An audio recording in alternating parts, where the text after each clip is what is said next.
réalité des questions se posent. Est-ce qu'il ne s'agit pas d'inculquer, d'inoculer d'autres maladies aux Africains? Est-ce qu'il ne s'agit pas de stériliser les femmes? Est-ce qu'il ne s'agit pas? Donc il y a ces résistances-là qu'on rencontre sur le terrain. Alors nous avons mené une enquête pour tout au moins comprendre de quoi est-ce qu'il s'agit. Est-ce qu'il n'y a pas une autre manière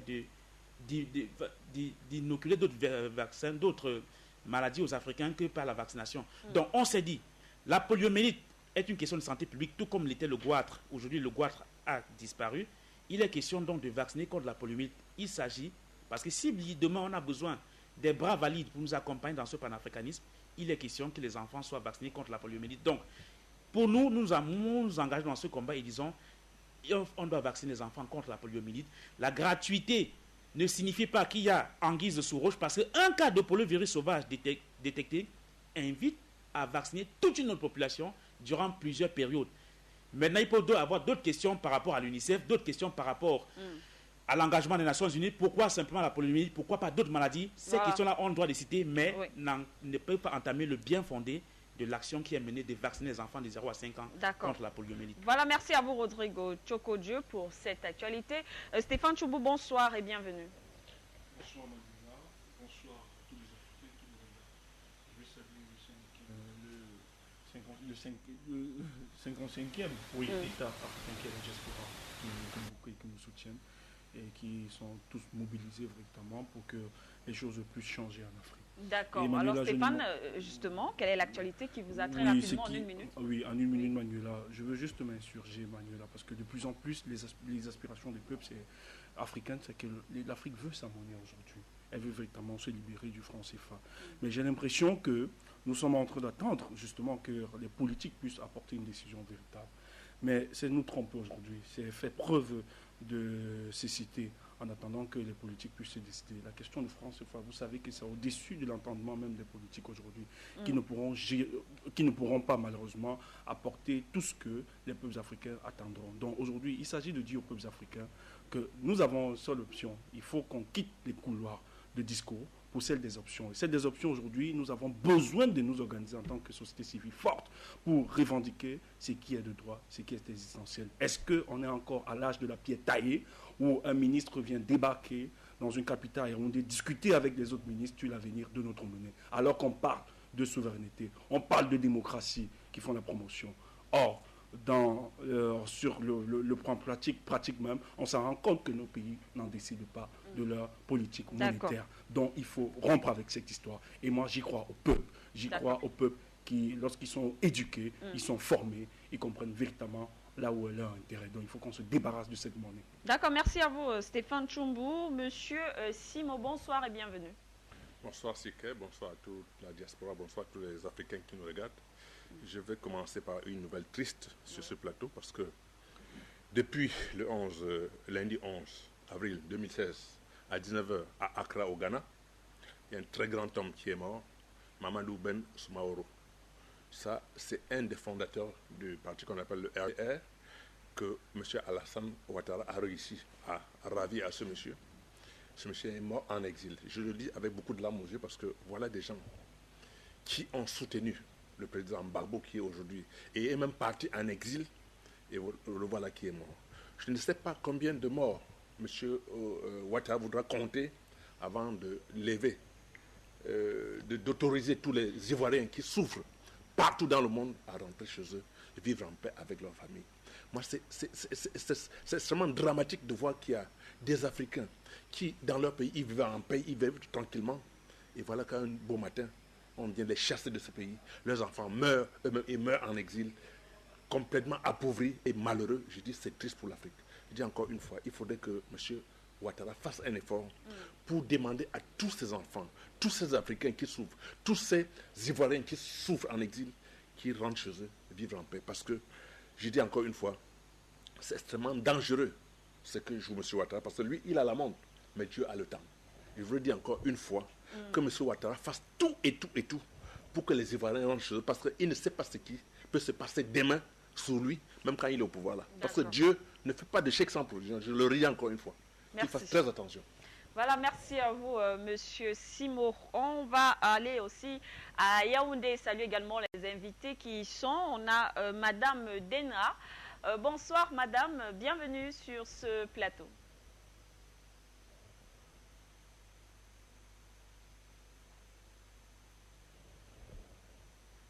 Bonsoir Manuela, bonsoir également à tous les invités que vous avez sur le plateau central, évidemment, et les autres co-panélistes qui interviendront dans le cadre de cette émission. Bonsoir à... Je n'oublie pas le panéliste qui est juste à ma gauche, M. Aoumou. C'est un plaisir de partager ce plateau avec vous. Et bonsoir à tous vos fidèles téléspectateurs qui nous regardent en ce moment. Madame Dena, Monsieur Aoumou justement, vous êtes à côté de Madame Dena. Alors, bonsoir Monsieur Aoumou, merci d'être présent pour cette émission de Face à l'actualité.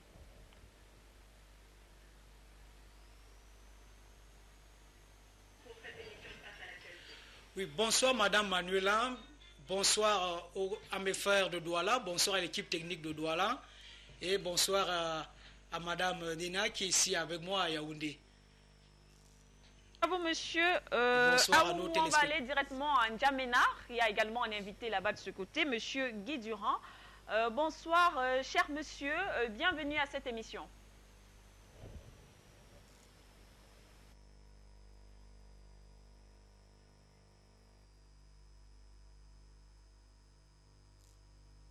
Voilà, bonsoir Manuela, bonsoir aux panélistes de Douala, Yaoundé et de Malabo. Voilà, c'est David Durand. Bonsoir David, merci encore d'avoir répondu à notre invitation. Voilà, bonsoir Manuela, bonsoir aux panélistes de Douala, Yaoundé et de Malabo.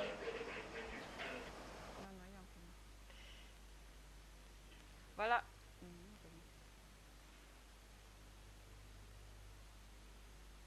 Manuela, on vous renvoie l'antenne du côté de Yaoundé pour poser le décor, planter le décor plutôt.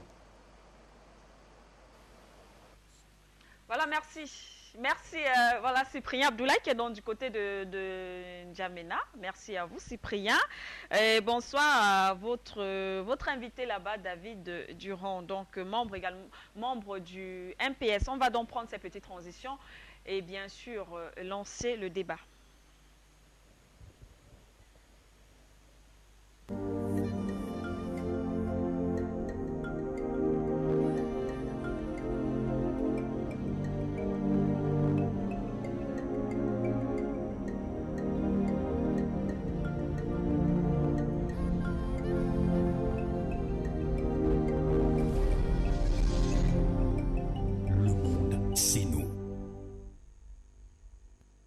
Eh bien, retour sur ce plateau, Cyprien Abdoulaye, on vous renvoie dans l'antenne du côté de N'Djamena, puisqu'on parle des présidentielles au Tchad, on parle de ces premières tendances qui révèlent que le MPS serait en tête de liste. Vous qui êtes donc là-bas, du côté de N'Djamena, vous êtes sur le terrain, donc on vous écoute et puis on va reprendre l'antenne pour justement continuer dans le débat. Cyprien Abdoulaye, vous avez l'antenne.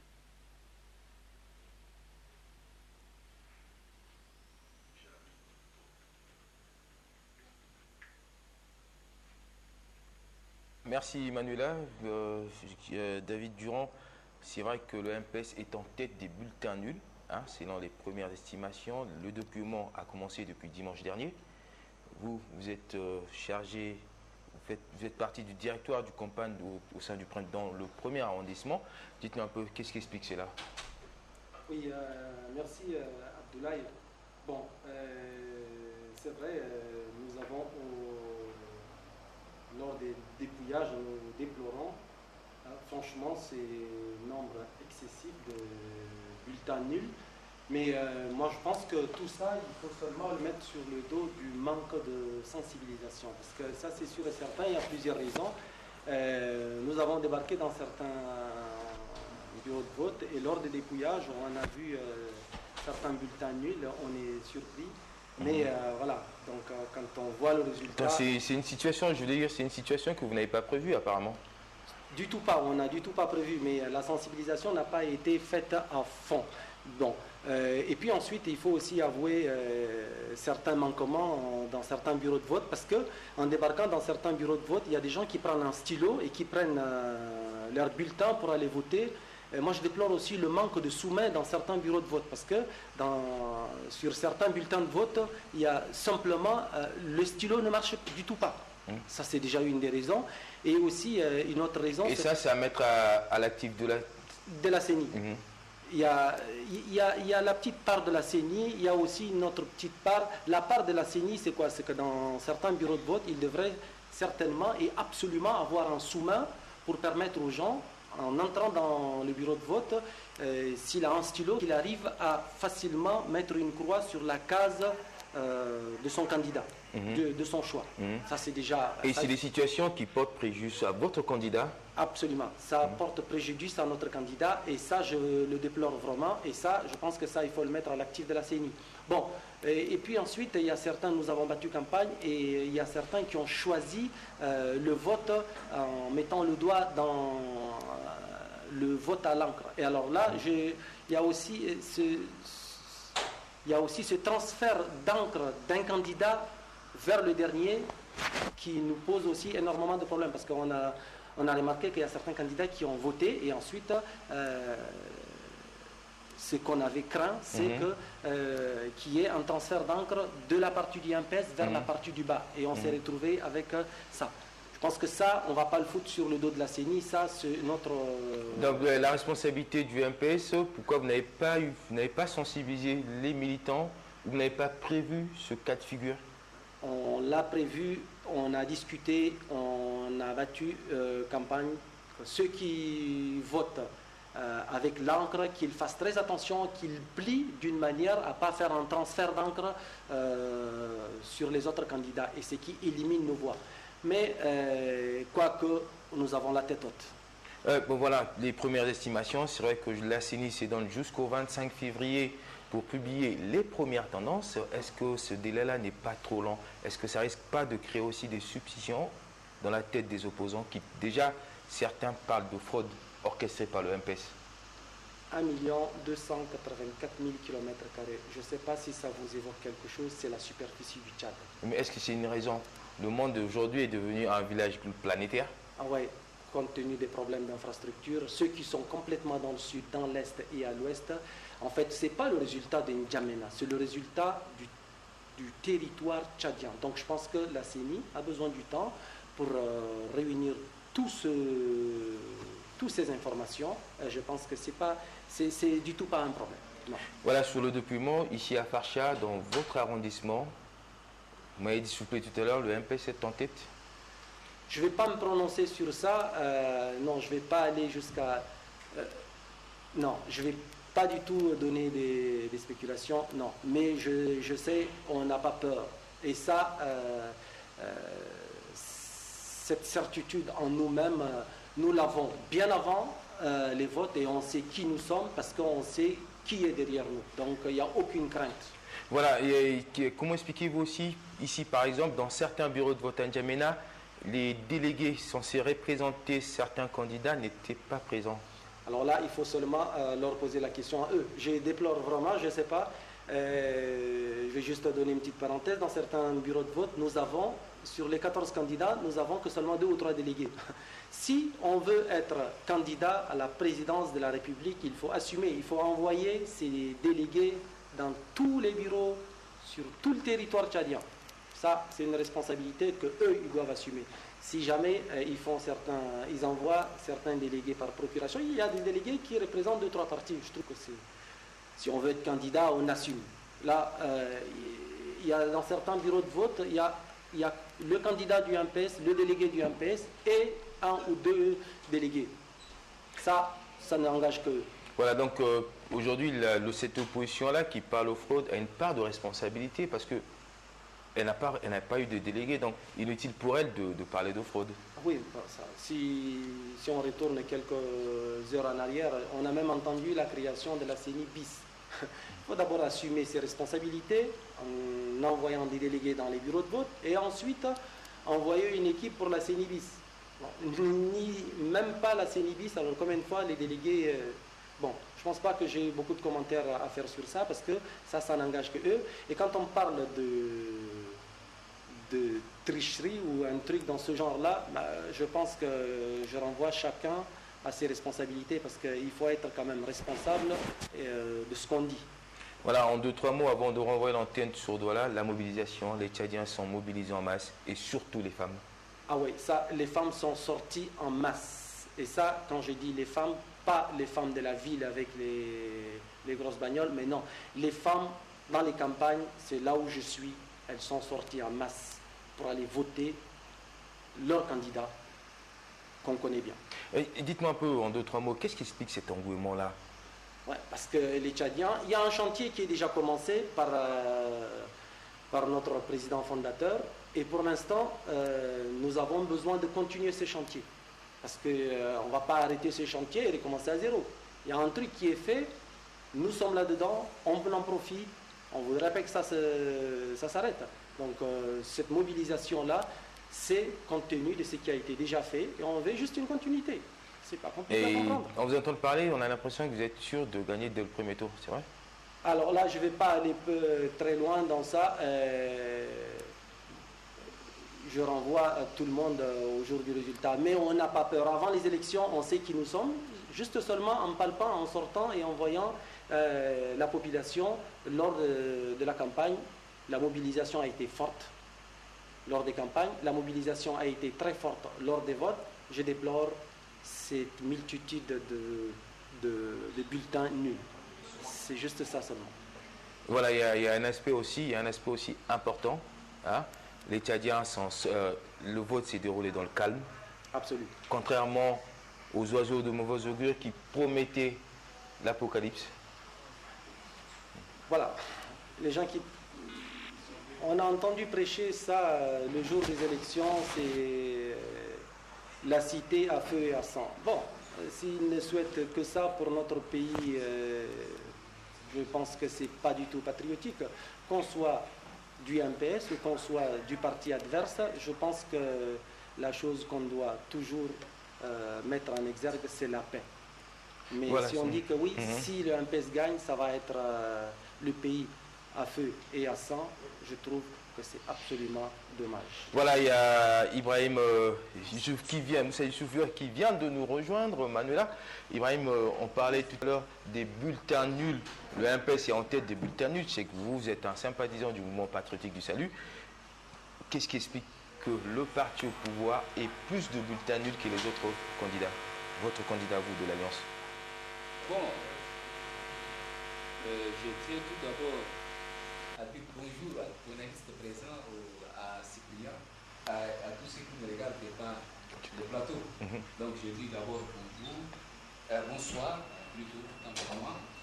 Et surtout poser cette question, pourquoi le MPS a plus de détenus que les autres partis. Bon, moi je me dis la chose suivante. Si vous prenez... Ah voilà, il y a monsieur Bornaudi, bienvenue, vous êtes journaliste? Oui, journaliste formateur. Voilà, merci encore une fois d'avoir répondu à notre invitation. C'est vrai qu'on a déjà pris l'antenne. Donc, on voulait revenir un peu sur ça, sur le fait que le mouvement patriotique du salut, un grand parti, a son candidat et en tête des bulletins nuls. Comment expliquez-vous ça? Comment expliquer le fait que le mouvement patriotique du salut, qui est un grand parti avec 108 partis alliés qui soutiennent la candidature, avoir plus de bulletins nuls. Je pense que c'est un problème d'éducation civique et de sensibilisation. Ce n'est pas que c'est le mouvement patriotique que les gens veulent, que les électeurs veulent plus au sol en votant nul. Mais c'est un problème de sensibilisation. On s'est beaucoup plus concentré sur des choses. Chacun se dit, moi je veux remporter. On a oublié l'essentiel, les fondamentaux. Quand vous dites chacun veut remporter, donc chaque responsable se concentre sur les stratégies à développer pour mettre la victoire de son côté. Alors que l'électeur, lui, ne sait pas comment il... En fait, on vous entend parler aujourd'hui, l'ennemi du MPS, c'est le MPS lui-même. Je ne sais pas le dire de cette façon, mais pour le dire autrement, il a manqué un peu plus d'éducation civique dans la phase de mise en œuvre du scrutin. Ça peut expliquer le fait que le MPS ait pu arriver à avoir beaucoup Voilà, Ibrahim Moussa aussi qui est ici, hein, Youssouf, qui n'est plus à présenter, qui est aussi un habitué des plateaux d'Afrique Média. Voilà, bonsoir Ibrahim. Bonsoir Cyprien et bonsoir aux panélistes présents. Bonsoir à tous ceux qui nous regardent de par le monde sur Afrique Média, qui nous donnent en quelque sorte des informations de jour en jour. Et je vous dis bonsoir. Voilà, bonsoir. Voilà, on disait tout à l'heure, hein, on a l'impression, avec le MPS qui est en tête des bulletins nuls, l'ennemi du MPS, le MPS, puisque les dirigeants, ceux qui sont censés faire cette sensibilisation-là, ne l'ont pas fait. Moi, je pense que le problème des bulletins nuls, c'est un problème d'information et sensibilisation. Sur quel côté? Lorsque moi j'étais parti pour voter, j'ai vu des gens qui ne savent même pas porter en quelque sorte, qui ne savent même pas choisir. Qu'est-ce qu'il faut choisir? Il faut cocher où? Il y a un problème de sensibilisation qui se pose. Tu trouves une personne, même sur la liste, il y a des bureaux de vote à côté, il ne sait pas s'il est ici ou il est de l'autre côté. Il essaie maintenant de chercher l'image si sa photo figure ou pas. Donc, à mon avis, c'est un problème de sensibilisation. Et non pas un problème. Donc, le MPS a failli sur ce point-là. Non, pas un problème que le MPS a failli, c'est pas ça.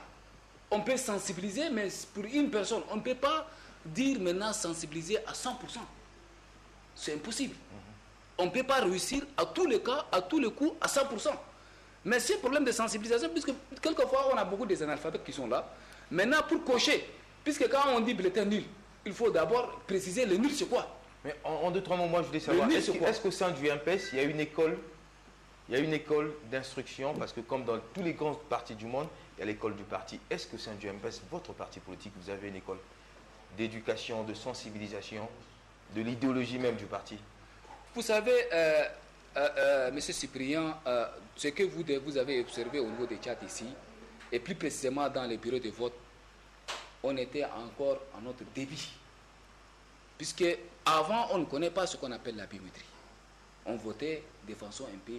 Même les agents de la CENI, ils ont du mal à s'adapter. Combien de fois, quand vous prenez la population?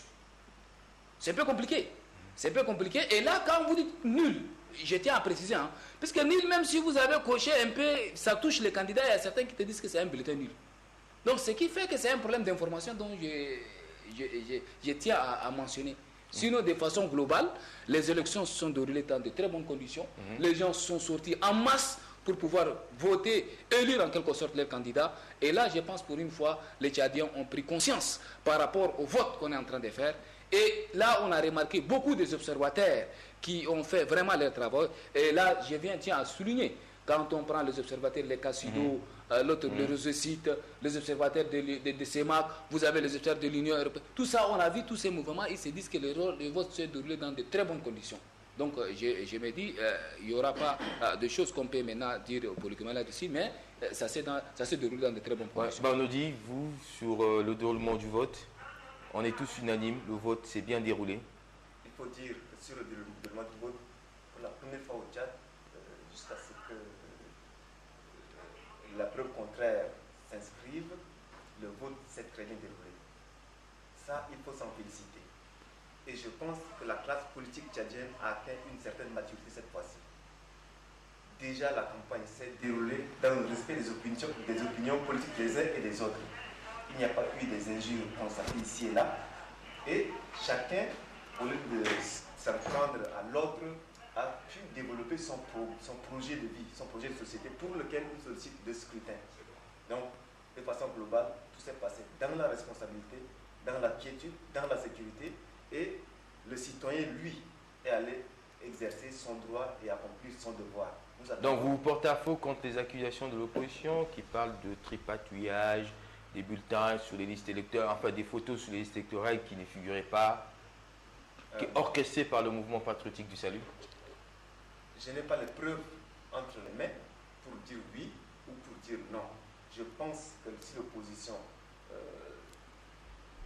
se dit lésée ou estime qu'il y a eu des irrégularités, il y a des voies de recours qui sont là.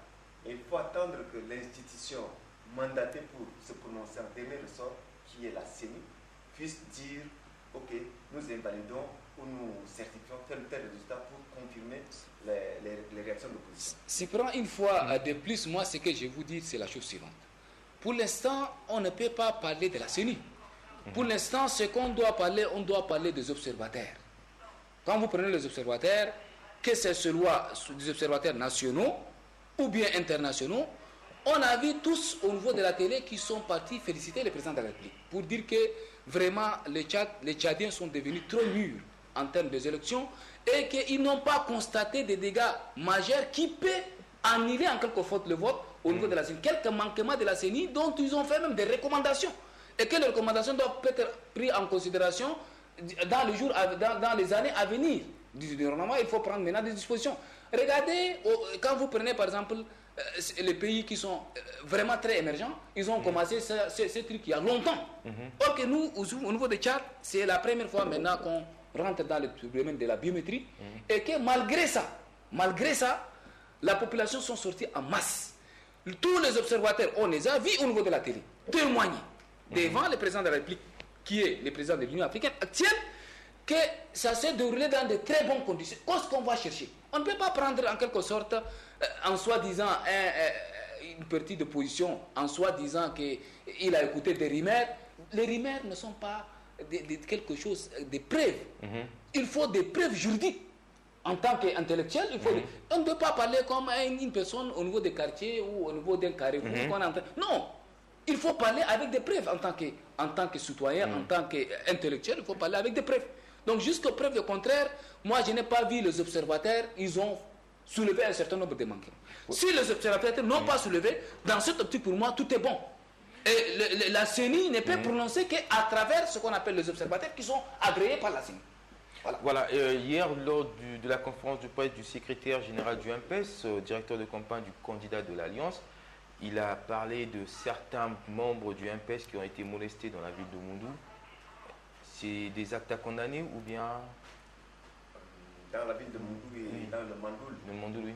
C'est peut-être si certains responsables du MPS ont été molestés, tout dépend du contexte où on se trouve. On n'est pas dans une situation de tension parce que prenez les villes avec leurs particularités. Et je sais personnellement, je connais celui qui a été molesté à Moundou. Je le connais personnellement. On ne peut pas se mettre dans une masse, aller à l'encontre. Quand les gens sont ensemble, ils réagissent autrement. Quand vous le prenez individuellement, ils réagissent autrement aussi. Donc il a manqué un peu de prudence. Le tact, vous voulez dire, il n'a pas compris la foule? C'est ce que vous voulez dire? Il est allé dans une foule qui avait beaucoup plus de motivation, beaucoup plus d'engagement pour un candidat de la localité. Parce que dans certaines régions, ça, je tiens à le relever, c'est comme si certains candidats pensent que ce vote est un vote régional, ou identitaire, ou communautaire. Donc chacun se contente de sa région pour dire « moi je suis élu ». Et ça risque de fausser l'opinion au niveau national. Nous sommes dans une élection nationale. Donc dans certaines régions, certains pensent qu'ils ont leur base là, ils sont majoritaires là, et ils se disent ok, je suis élu.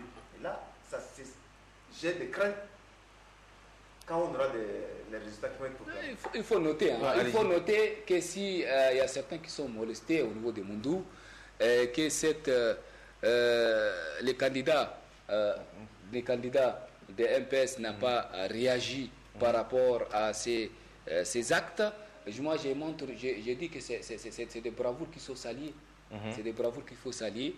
Il faut dire maintenant à ces candidats qu'il a montré en quelque sorte des preuves de maturité en tant qu'une personne. C'est pas seulement, on ne vote pas un candidat ou une personne de ma région. Non, on vote la personne qui peut faire avancer le pays, la personne qui opte pour la sécurité. Puisqu'au Tchad, on a beaucoup plus besoin de la sécurité. La personne qui opte pour l'émergence, la personne qui opte pour le développement de la jeunesse à travers l'entrepreneuriat, tout ça, on opte sur ça.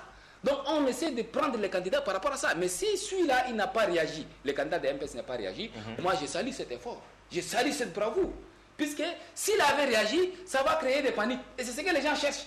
Donc il nous a montré cette preuve de sagesse qu'il faut saluer en quelque sorte. Et je lui dis maintenant vraiment, je ne le connais pas, mais je dis vraiment c'est des bravoures qui sont saluées, il faut saluer. Voilà, messieurs, on va conclure sur ce sujet-là. On va faire un dernier tour d'étape avant de renvoyer l'antenne sur Douala. Je vais commencer par vous, David Durand. Votre mot peut-être de la fin. Bon, Voilà, moi, grosso modo, je dis que voilà, la responsabilité, elle est un tout petit peu partagée. Nous, au sein du MPS, nous avons une petite responsabilité, c'est que la sensibilisation a été certes faite, mais n'a pas été faite à fond. C'est que, puisqu'on se retrouve avec des bulletins nuls au compte du MPS, je trouve vraiment déplorable. Mais il faut aussi reconnaître la responsabilité de la CENI, parce que la CENI a quelques manquements. Je ne vais pas en citer beaucoup. Moi, je parle par exemple des soumets dans les bureaux de vote, où on se retrouve avec des gens qui veulent bien voter avec le stylo, et ensuite le stylo, on est soumis maintenant au caprice du stylo, ça c'est déjà certain, et voilà.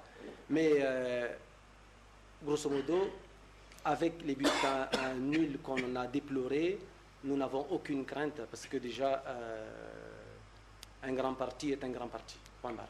Voilà, M. Danodi, votre... Je tiens à saluer la maturité de tous les Tchadiens, en commençant par celle des candidats eux-mêmes et les électeurs. Chacun a fait ce qu'il doit faire.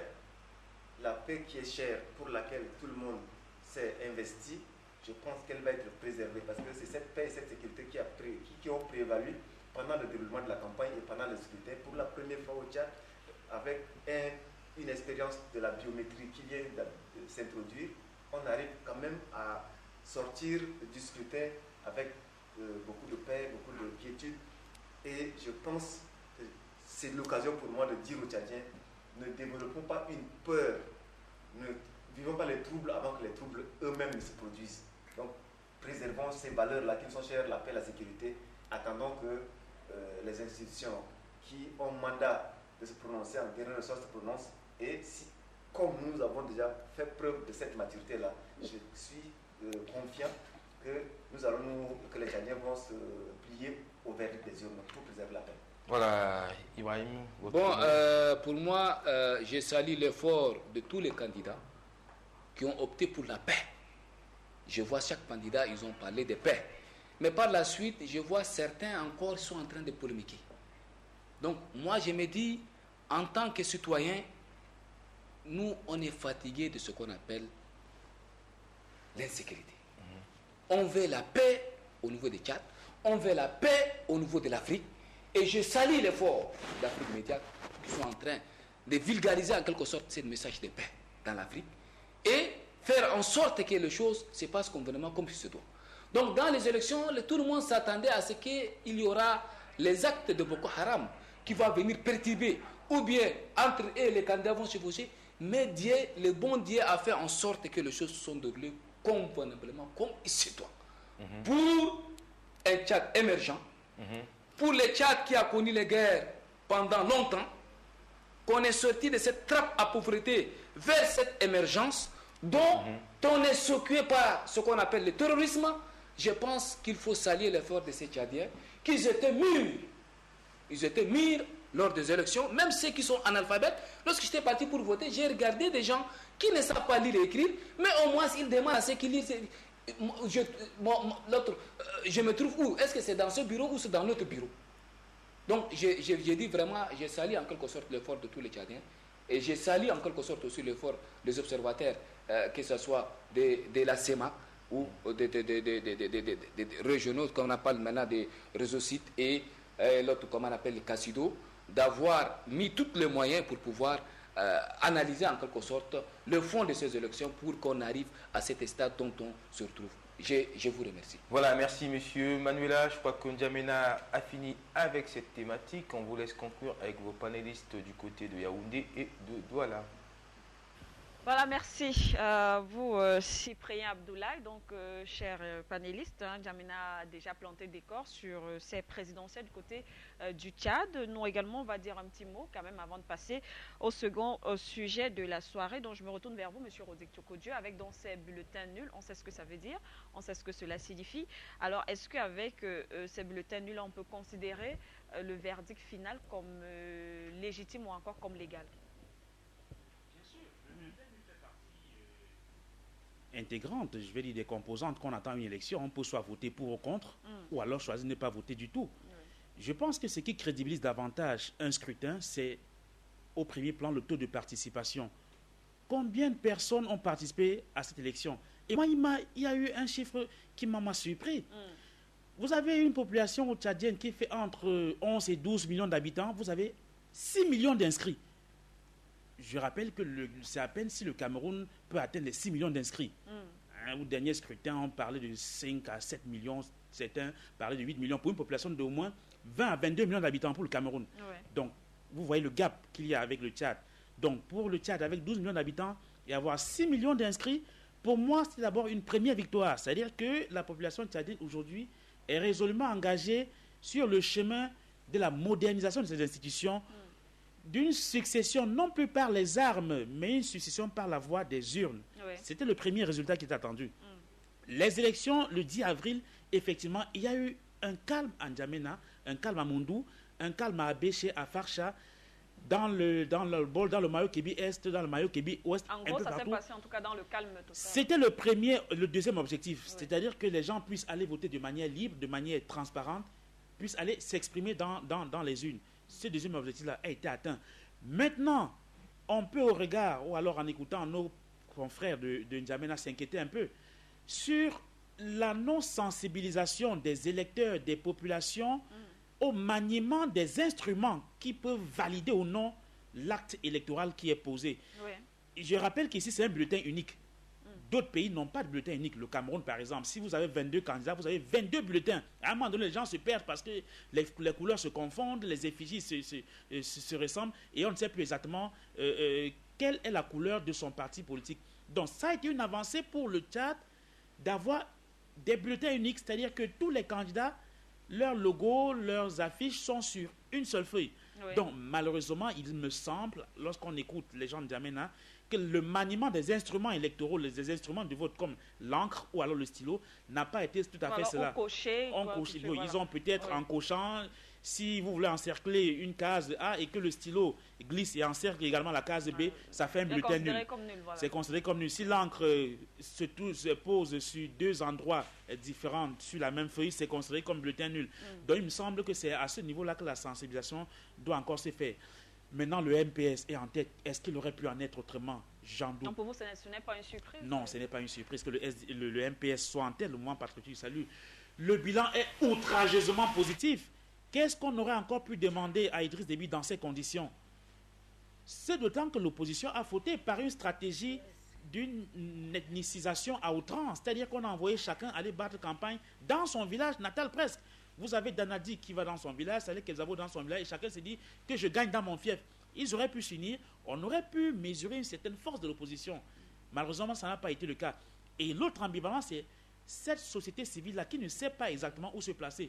Un coup, elle est société civile, un coup, elle veut se substituer au parti d'opposition, appeler au boycott, appeler au désordre, aux désobéissances civiles. Et donc, ces actions-là ont fait que finalement, certains se disent, mais cette opposition-là ou alors cette société civile, on ne peut pas lui faire confiance.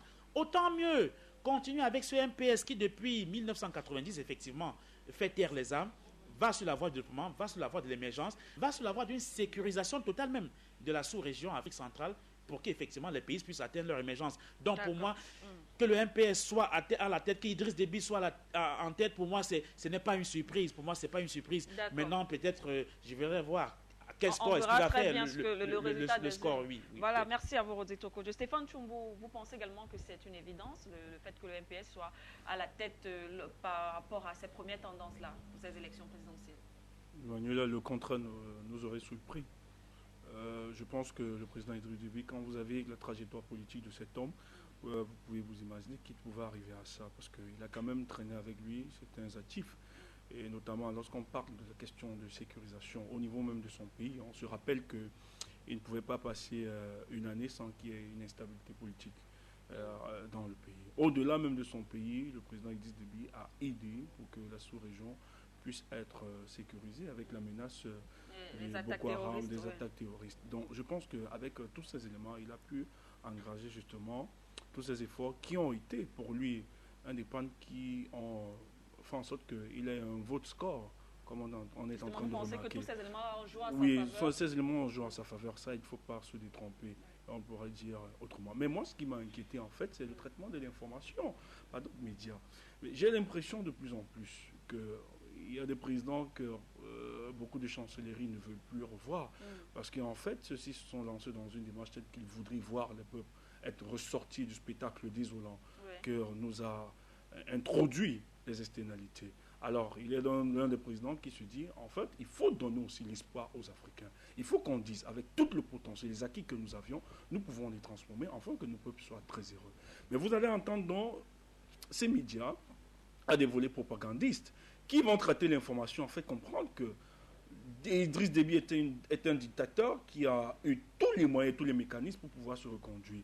Qu'il est en train d'écarter l'opposition, matraquer l'opposition, et même la société civile, on va vous parler des arrestations qui ont été faites, alors qu'on ne vous dit pas dans le fond exactement. Vous faites bien justement de parler de ces médias, parce qu'on rappelle justement qu'il y a certains médias qui... Justement, ils sont dans l'œuvre. En fait, il faut comprendre que, contrairement à ce que vous pouvez croire, il y a en Occident des médias qui sont là à des volets propagandistes pour encourager des insurrections et justement des plans de déstabilisation dont il faut communiquer. C'est pour ça que l'âme que nous avions aujourd'hui, il faut davantage que les Africains aussi comprennent qu'aujourd'hui nous devons donner l'information purement africaine, ce que les Africains pensent, ce qu'ils vivent, pas ce qui va toujours être positionné par d'autres personnes. Et ce qui se passe donc, on est en train de faire comprendre aux Tchadiens que Idriss Déby est quelqu'un qui est en train de mater sa population, est quelqu'un qui n'écoute pas, qui ne veut même pas le consensus. Or, on le sait très bien dans sa démarche. Il voudrait que les Tchadiens s'asseyent tous ensemble, que ce soit l'opposition, et penser le développement tchadien. Et se dire, retournons la page et pensons Tchad. Mais il y a des gens qui ne veulent justement pas, parce qu'il faut faire même base sur des ressources. Donc pour cela, moi je salue déjà ce peuple qui a été, notamment, on a révélé quand même, on a noté sur le plan technique la démarche, on peut comprendre des incompréhensions parce que la biométrie était une expérience qui a été portée. Donc on peut comprendre qu'il peut y avoir des anomalies. Mais ça n'a pas enfreint ou bien ça n'a pas empêché que le MPS puisse faire véritablement son score. Donc on peut saluer dans la maturité de ce peuple qui comprennent aujourd'hui là où elle a intérêt. Et leur intérêt aujourd'hui est porté par cet homme. Maintenant, nous encourageons au président Déby de rester dans le consensus, l'écoute, le dialogue et de positionner justement pour le regard futur même, la situation politique de son pays, de se dire, de s'ouvrir et organiser les mécanismes qui permettront en sorte que ceux qui viendront aussi, parce que je pense que ce n'est pas une monarchie là-bas, ceux qui viendront pourront aussi justement aller dans cette dynamique, en fait, que le peuple soit heureux. Merci à vous Stéphane Tchoumbu. Voilà, avant de passer la parole à nos autres invités, on va rentrer du côté du standard, on va prendre les appels. Donc on prend ce premier appel. Bonsoir monsieur ou madame, bienvenue. Bon, je voulais dire un mot sur ce que le frère Rodrigue vient de dire concernant la santé des enfants. La campagne de vaccination que le Cameroun veut faire. Moi, je suis contre cela. Et je demande à tous les parents, de ne pas faire vacciner les enfants. Parce que tous les vaccins contiennent l'aluminium qui est dangereux pour la santé des humains. D'accord. C'est pour cela que j'ai appelé pour attirer l'attention des Africains sur ce fait-là. Je suis contre la vaccination. Et tous les Africains qui se disent panafricanistes doivent être contre la vaccination. On ne doit plus faire plaisir à l'OMS. Bonsoir et bonne soirée. Voilà, merci monsieur. Bonne soirée également à vous. Je ne sais pas s'il y a un autre appel du côté du standard. On va prendre. Bonsoir monsieur ou madame, vous avez l'antenne. Bonsoir le panel. Bonsoir madame l'Africain. Bonsoir le panel, c'est Pasteur Soir depuis le Ghana.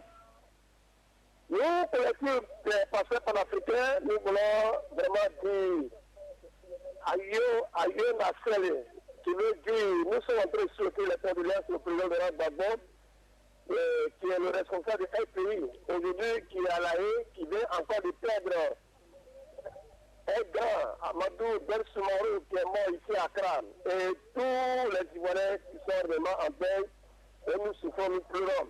Nous disons vraiment à Yoka, à le président Émile Diélou et Kone Katina et Damla Pikas, qui est monsieur le soutien.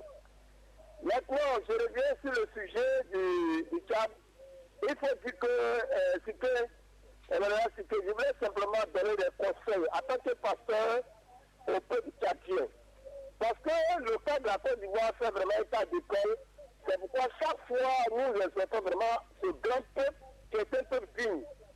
Nous voulons dire que les candidats ne se précipitent pas à annoncer les résultats, mais que les laissent l'institution en charge pour le faire, pour éviter la politique de la tête brûlée. Ça veut dire quoi?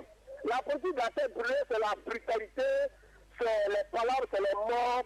Nous, en Afrique, ici, nous ne voulons plus ça. C'est pourquoi la CI est là, le Conseil constitutionnel est là, et la Cour suprême est là. Dès qu'il y a un problème, allez-y voir. Il faut saisir le Conseil constitutionnel ou la Cour suprême. Donc, nous, les Africains, aujourd'hui, on doit grandir. Il faudrait qu'on soit grand. Il faudrait qu'on montre au monde entier que nous ne sommes plus également des votations, ne sont pas les votes à guerre. Donc, je voulais dire au peuple tchadien d'être un peu digne, de ne pas demain écouter l'Occident, de ne pas écouter quoi que ce soit, mais les élections qui veulent se passer, c'est Dieu qui a voulu ça, et que Dieu bénisse ce droit ce peuple, et que sa grâce soit avec eux, que la paix soit au Tchad, que ça passe ça depuis le Ghana. Merci. Merci également à vous, Pasteur Soa. Bonne soirée. On prend un autre appel. Bonsoir.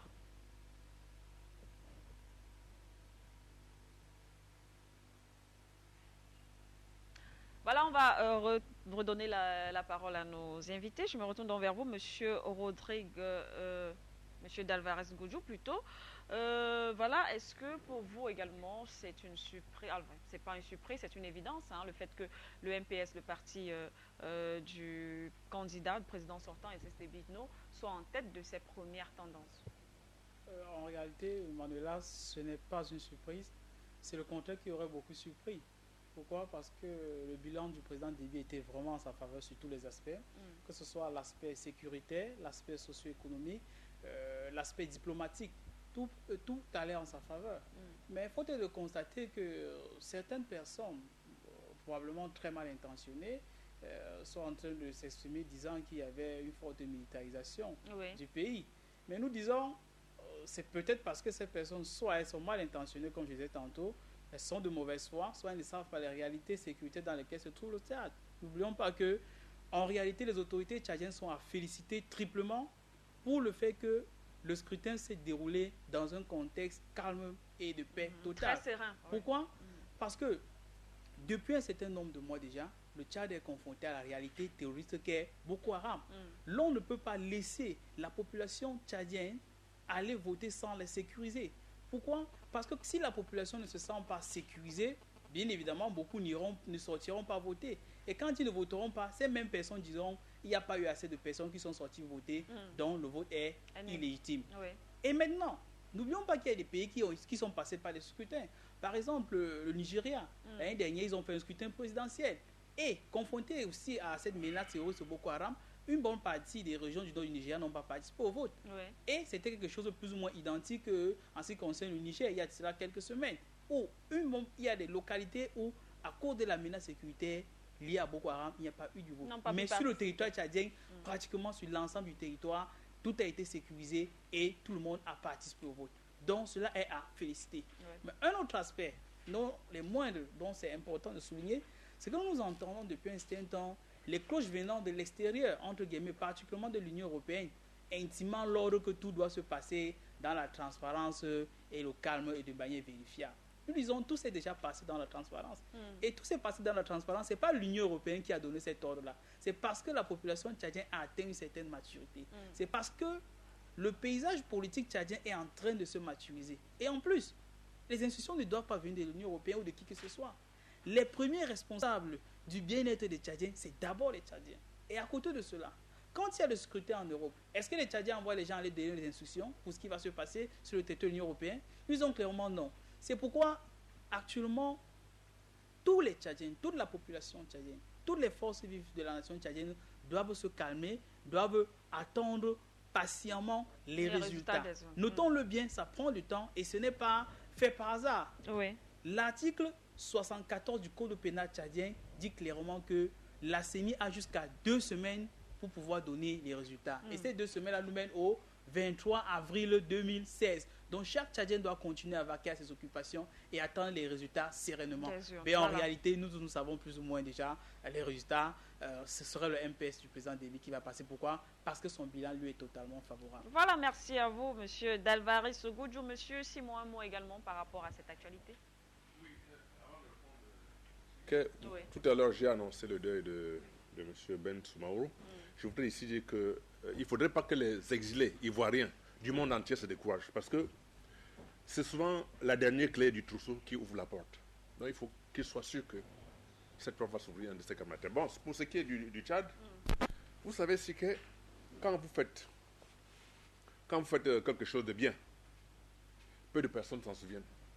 Mais quand vous faites quelque chose de mauvais, personne n'oublie. Voilà un monsieur qui a organisé des élections au Tchad tranquillement. Il y a eu la paix partout parce qu'ils ont une espérance avérée en matière de sécurité. Personne n'en parle, comme si c'était logique. Et pourtant, un pays en guerre permanente où il y a menace à l'ordre public en permanence. Il y a quelques jours, on a arrêté 4 personnes qui s'agitaient. On les a condamnés. Les gens ont fait tout un ramadan. Et pourtant, tout le monde connaît les problèmes qu'il y a actuellement dans la région de l'Afrique centrale. Boko Haram, et n'en parlons pas des autres qui sont prêts à tout moment à déstabiliser notre région. Je dis encore une fois, il faut tirer un coup de chapeau à Idriss Déby, parce que je voudrais rappeler à tout le monde que nous on soutient les États, et les États c'est les êtres humains, on ne soutient pas les gouvernements. Parce qu'on soutient le peuple tchadien parce qu'ils sont matures. Ils ont prouvé encore une fois de plus qu'on peut faire des élections sans insultes, sans agitation, sans guerre, sans trouble. Et ça nous réjouit de sentir que l'Afrique commence à sortir de ce schéma où on l'a enfermé en disant que l'Afrique c'est un continent où il n'y a que les guerres, il n'y a que les machins. Et j'attire ici l'attention de tous nos journalistes et communicateurs qu'il faut qu'on arrête chaque fois qu'il y a des problèmes de monter des images de la violence et de la barbarie partout. Parce que chez eux, en Occident, ils ne montrent jamais. Mais chez nous, quand il y a moins de problèmes, on étale les photos et c'est choquant. Et c'est pour ça qu'ils nous prennent pour des primitifs. Il faut qu'on arrive à sortir de ce schéma-là, qu'on comprenne que désormais, on doit faire très attention aux images qu'on diffuse. Ici, donc, je voudrais dire que je suis convaincu que le président Idriss Déby, qu'on ne le veut pas, il va gagner les élections. Simplement parce qu'il a un programme, il a fait ses preuves. Voilà quelqu'un qui, on a dit, va déposer de l'argent dans une banque à Londres. Il a dit, messieurs, on sait ce qu'ils vont faire de l'argent. Quand ça rentre là-bas, pour prendre encore, c'est tout un problème. Il a refusé. C'est là que tout le temps, on est en train de lui jeter des colibés parce qu'on n'a pas pu escroquer. C'est un coup qu'on voulait lui faire. Mais le monsieur est sorti de là maintenant. On le traite de tous les noms d'oiseaux. Mais il dit encore, il faut que ce monsieur tienne parce que désormais, il est le chef de l'État de toute l'Afrique. Il faut que les gens le respectent parce que, à cause de sa manière de faire, tous les Africains doivent le soutenir, même s'il a fait 40 ans. Les autres sont des empereurs chez eux. On n'en parle pas, mais quand c'est en Afrique, on dit qu'ils ont fait 150 ans. S'il peut mettre du temps et construire son pays, nous, on est de tout cas avec lui. Voilà ce que je veux dire par rapport à... Voilà, merci. Merci à vous, monsieur Simon. On a également notre invité ici au plateau central avant d'envoyer l'antenne à Yaoundé. Il s'agit donc de Jules Ndiaye. Bonsoir, Jules Ndiaye. Bienvenue. Bonsoir, Manuela. Bonsoir à toute l'Afrique qui nous regarde. Bonsoir au peuple tchadien qui vient de faire preuve de maturité en ce qui concerne la démocratie. Et c'est la preuve même qu'avant que l'Occident ne vienne nous imposer ce concept de démocratie dans les années 90, en Afrique nous étions déjà démocrates. Une fois de plus, merci à ce peuple qui a fait preuve d'une très très très grande maturité. Voilà, Jules Ndiaye, justement, on a parlé donc de ces premières tendances là qui mettent dans le MPS en tête, mais est-ce que l'opposition ne peut pas aussi nous faire une petite surprise là à la fin de ces élections? Tout dépend de quel type de surprise. Si l'opposition tchadienne, la seule chose surprise qu'elle puisse faire aujourd'hui, c'est de s'aimer le trouble. Mais ça me surprendrait parce que je crois que même au sein de l'opposition, ils ont mûri. Et aujourd'hui, tous ceux des médias qui tapent à boulet rouge sur les dirigeants tchadiens et qui essayent de jeter du discrédit sur le processus électoral tchadien, vous devez comprendre que c'est des médias qui servent des forces exogènes, qui se nourrissent du sang de l'Afrique. Il faut dire les choses telles quelles. Chaque fois que les choses se passeront dans le calme en Afrique, sachez que des personnes à un certain endroit seront irritées, ne sont pas contents. que les choses se passent dans le calme. Et ces personnes, vous les connaissez. Je ne vais pas me répéter. C'est une puissance coloniale qui est en perte de vitesse et qui a peur de devenir la puissance, le pays colonisé par ses anciennes colonies. Parce que nous allons inexorablement vers ça. Cette puissance coloniale est en train d'être colonisée. Et comme elle a peur de ce que son passé puisse la rattraper, elle est toujours prête à faire couler le sang des Africains. Elle est toujours prête, mais surtout le sang des Africains, des francophones africains. Il faut dire les choses. L'Afrique anglophone difficilement connaît des troubles post-électoraux. Difficilement. L'Afrique francophone est toujours à la merci des tueries. Parce qu'un média français a dit que si un site piloté depuis Paris ou bien Lille ou Bordeaux a décidé de déstabiliser le processus, tout un peuple, oui, il faut aujourd'hui pointer du doigt ceux qui sont à l'origine de cette déstabilisation. Parce que nous, la nouvelle génération africaine, nous les panafricanistes, nous avons décidé de ne plus compter les morts sur notre continent. Nous avons décidé de faire preuve de ce que 60 ans après l'indépendance, il y a une génération d'Africains qui pensent à reconstruire l'Afrique autrement. La preuve, vous voyez, le Tchad vient de démontrer. La RCA vient de vous faire une preuve, une démonstration de maturité politique. Le Bénin vient de dire non à un individu qu'on a voulu imposer, qui a été ministre en France, qui a été moulé, qui a eu des consignes de venir brader le Bénin, de venir faire du Bénin l'expérience de la nouvelle recolonisation de l'Afrique. Le peuple a eu la maturité de lui dire non, de lui apposer un non. Mais regardez ce qu'ils sont en train de faire au Congo.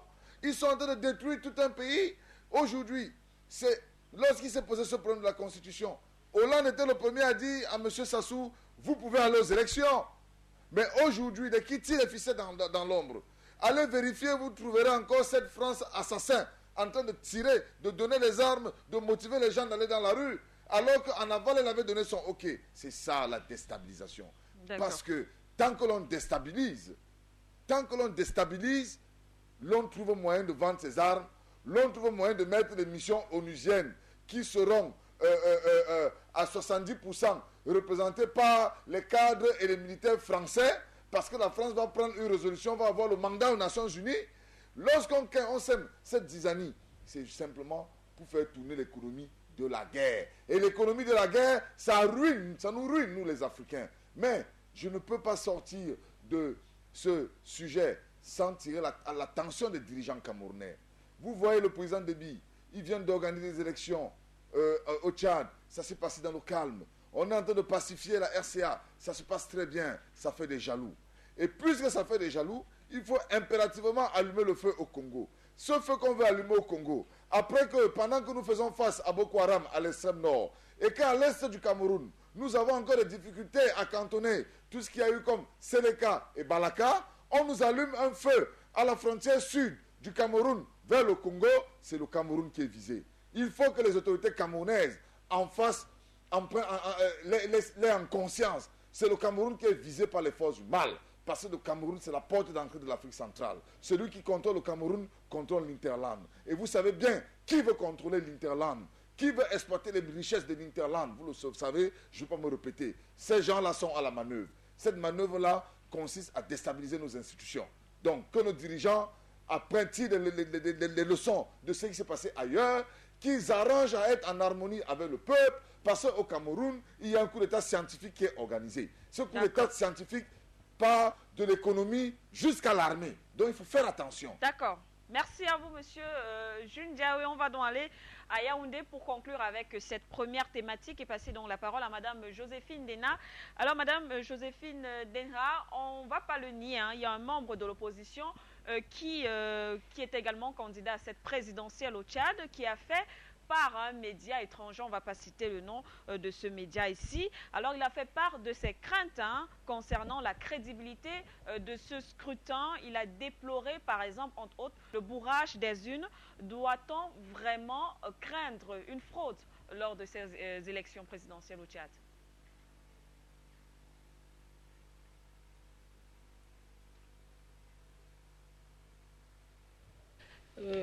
Écoutez, si l'on parle de fraude, je crois, dans toutes les échéances électorales, dans tous les processus électoraux, eh bien, il peut y avoir des manquements, des irrégularités, mais je pense que ce n'est pas ces petits dysfonctionnements, n'est-ce pas, qui vont décrédibiliser tout le vote, toute l'élection.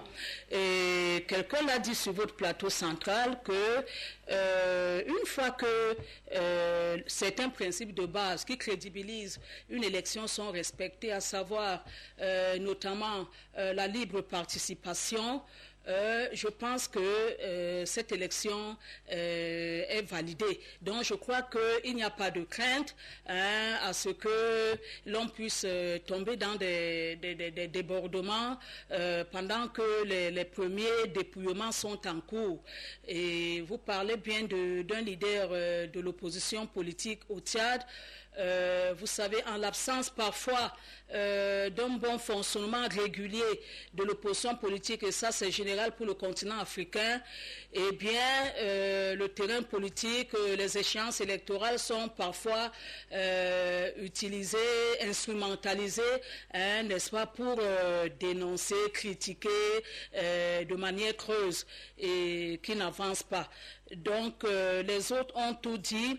Moi, tout ce que je pourrais ajouter, c'est que maintenant que le déroulement du scrutin, n'est-ce pas, s'est passé pacifiquement, les yeux sont maintenant tournés vers les résultats des urnes. Et vous savez, c'est également une période qui est très sensible et très délicate que la première, c'est-à-dire la campagne électorale, où tout peut arriver. Donc maintenant, tout est entre les mains des communicateurs, tout est entre les mains, n'est-ce pas, de la presse, des médias, parce que vous savez, c'est le quatrième pouvoir, comme quelqu'un l'a dit, pour ne pas le citer, Carl Peggy, et c'est également la vitrine de la démocratie. Donc, je voudrais quand même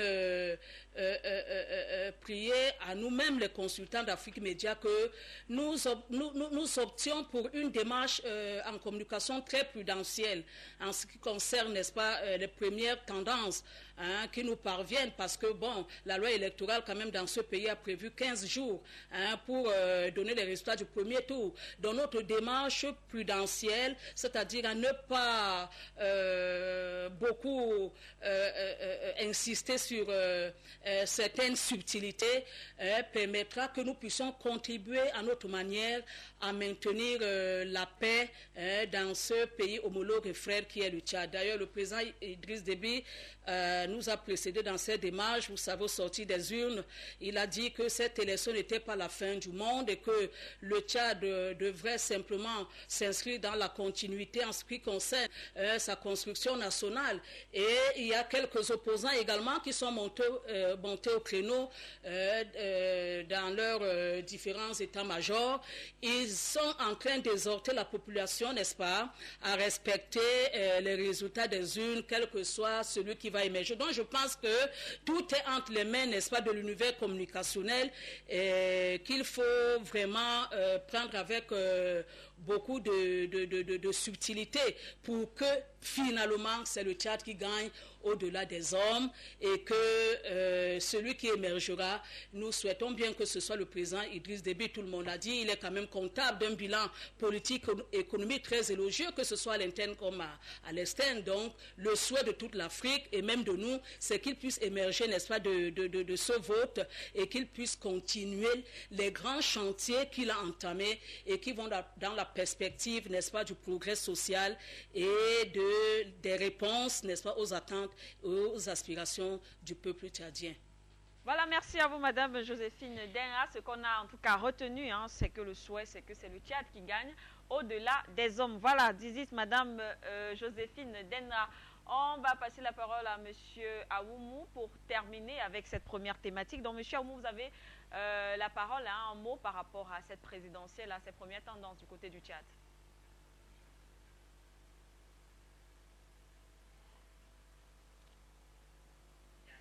Oui, je dirais rapidement quelques mots sur l'injonction d'une organisation étrangère par rapport à la transparence des élections, de l'élection tchadienne. Non, le Tchad avait déjà, avant cette injonction, le Tchad avait mis sur pied une cour constitutionnelle, une CENI, une biométrie et la stabilité du pays. Ce sont des conditionnalités pour une élection transparente. C'est une première chose déjà qu'il faut retenir. Donc cette injonction vraiment n'a pas sa raison d'être. La deuxième chose, on a commencé à crier très très rapidement aux fraudes massives. Mais le décompte ne fait que commencer. Et la biométrie, sauf erreur de notre part, ne peut pas permettre un vote double ou triple. Donc je ne vois pas où déjà on commence à crier aux fraudes massives. Un dernier élément encore est celui des bulletins nuls. Ceux qui crient aux fraudes aujourd'hui, ceux qui ne voulaient pas du tout entendre parler de la candidature des Déby, auraient dû quand même donner quelques éléments d'information aux populations tchadiennes pour ne pas faire des erreurs par rapport à l'usage de l'encre qui a, semble-t-il, en train de poser problème, d'où ces bulletins nuls, et aussi au problème des stylos. Mais le problème des stylos, peut-être qui écrivent ou qui n'écrivent pas, ça rentre dans des bévues, mais qui vraiment ne peuvent pas fondamentalement dire ou faire croire que les fraudes seront ou sont massives à cette élection-là.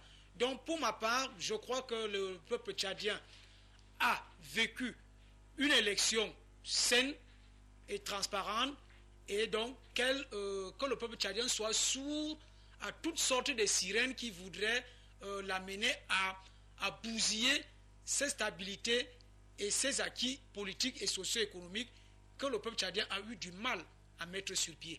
C'est tout ce que je peux dire maintenant, Madame Manuela.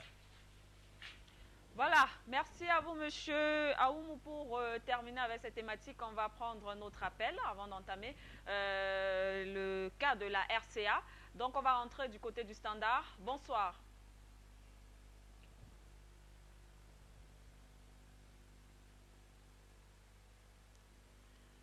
Okay. Allô, bonjour aux indépendantistes africains. Bonjour aux utilisateurs du Front d'économie française d'Afrique. Mon nez qui permet de maintenir mon peuple et ses pseudo-dirigeants en esclavage. C'est tant de choses à dire, mais peu de temps pour le dire, on va essayer. Je veux dire aux panafricains d'Afrique Média, méfiez-vous des France-Africains. Ils sont extrêmement dangereux. Ce sont des gens qui sont sans conviction et qui à tout moment peuvent vous abandonner au carrefour.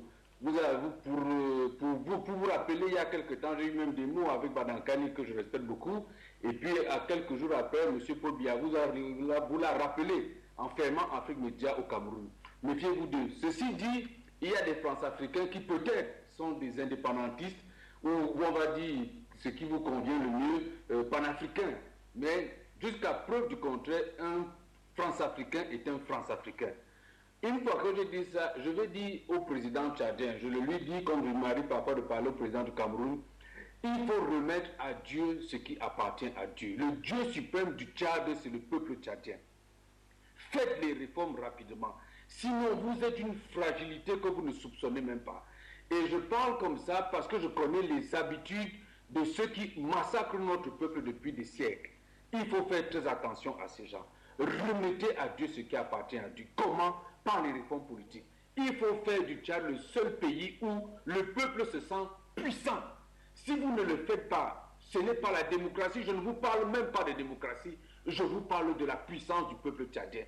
Quand le peuple sait que c'est lui qui a le pouvoir, croyez-moi, non seulement vous-même vous êtes protégé, mais votre peuple est protégé. Si ce n'est pas le cas, tout peut vous arriver. Tout peut arriver au Cameroun. Et je vous le conseille une fois de plus. Réforme politique. Voilà, merci. Merci à vous, cher monsieur. On va prendre cette transition et puis on revient pour la suite du débat.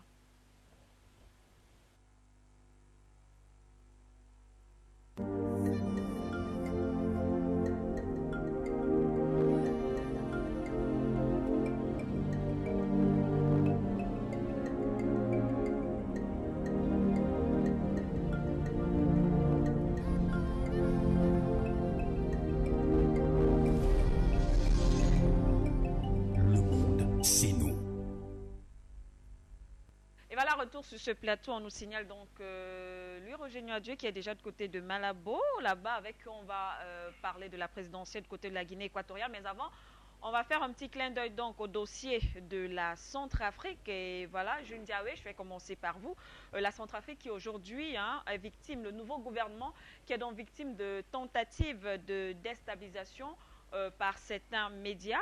Vous connaissez ce dossier, vous connaissez très bien la Centrafrique. Vous allez nous expliquer ce qui se passe justement avec ces médias-là. Tout ce qu'on sait, en tout cas, c'est ce qu'ils accusent le nouveau régime de coopérer avec l'ancien régime de Bozizé. Est-ce que vous pouvez nous en dire plus? Oui, Manuela Sika. C'est un peu absurde pour des gens qui sont censés éclairer l'opinion, d'avancer autant de conneries. Parce que, vous savez, le président Touadéra a été élu sur la base d'un projet de société. Oui. Et il a dû faire des alliances. Vous avez tous suivi le processus électoral, notamment le second tour. Et le peuple, avec la volonté de Dieu, a bien voulu qu'il soit l'heureux gagnant de ces élections. Oui. Et donc, à la suite, il a constitué un gouvernement, il a nommé un chef de gouvernement, un premier ministre. On a commencé par lui faire un procès en disant que non, le premier ministre était son directeur de campagne et donc il avait tort de le faire. Mais vous savez, on gouverne avec des gens qui vous ont aidé à structurer ce projet politique. Qui de mieux que votre directeur de campagne peut vous accompagner dans l'élaboration du projet politique qui a été accepté par la société, par le peuple? Il n'y a pas mieux. Et aujourd'hui, le Premier ministre a fait son gouvernement, et une fois de plus, il y a une grosse polémique qui est animée par certains médias internationaux. Je ne vais pas les citer, mais qui prétendent que le nouveau régime est en collision, est en travail avec des caciques, a nommé des caciques de l'ancien gouvernement de Bozizé. Alors pourquoi ce mécontentement justement, monsieur, même si, pourquoi? Parce qu'il y a déjà ce débat, on ne va pas le nier. Alors est-ce que ça veut dire qu'il y a un sentiment anti-Bozizé du côté de la Centrafrique? Mais la question centrale, c'est qui est mécontent? Est-ce que le peuple centrafricain a manifesté son mécontentement? Je crois que non. C'est des médias qui pensent pouvoir continuer à manipuler, qui sont à la manœuvre. Mais non. Vous avez par exemple le ministre Yerima Manjo, qui a été ministre sous Bozizé, qui a été renommé ministre par l'équipe actuelle. Mais ceci, c'est simplement parce que c'est un monsieur efficace. Il représente la minorité Peul. Et vous savez bien que dans le segment Peul, il a été un peu difficile de trouver des cadres. Mais ce nouveau gouvernement, il y a quand même 4 musulmans, 4 Peuls. Donc, c'est la preuve que c'est un véritable gouvernement d'union nationale. Il y a le ministre Ahmed Douban qui a hérité du portefeuille des relations extérieures. Lui aussi, il a travaillé sous Bozizé, mais c'est un technicien, c'est un technocrate. C'est quelqu'un qui maîtrise son travail. C'est quelqu'un, en plus, il est venu de la coalition. Vous savez qu'il y a eu une coalition de 27 candidats qui ont soutenu la candidature du président Touadéra, du candidat Touadéra à l'époque devenu président. Mais cette coalition a présenté au chef de l'État des noms, ceux-là qui pouvaient le représenter au sein de ce gouvernement. Et c'est ceux-là qui, M. Ahmed Douban en fait partie. Il allait de même pour le fils Bokassa, Jean-Serge, qui lui aussi est issu de cette coalition, mais qui seulement s'est démarqué en faisant 7%.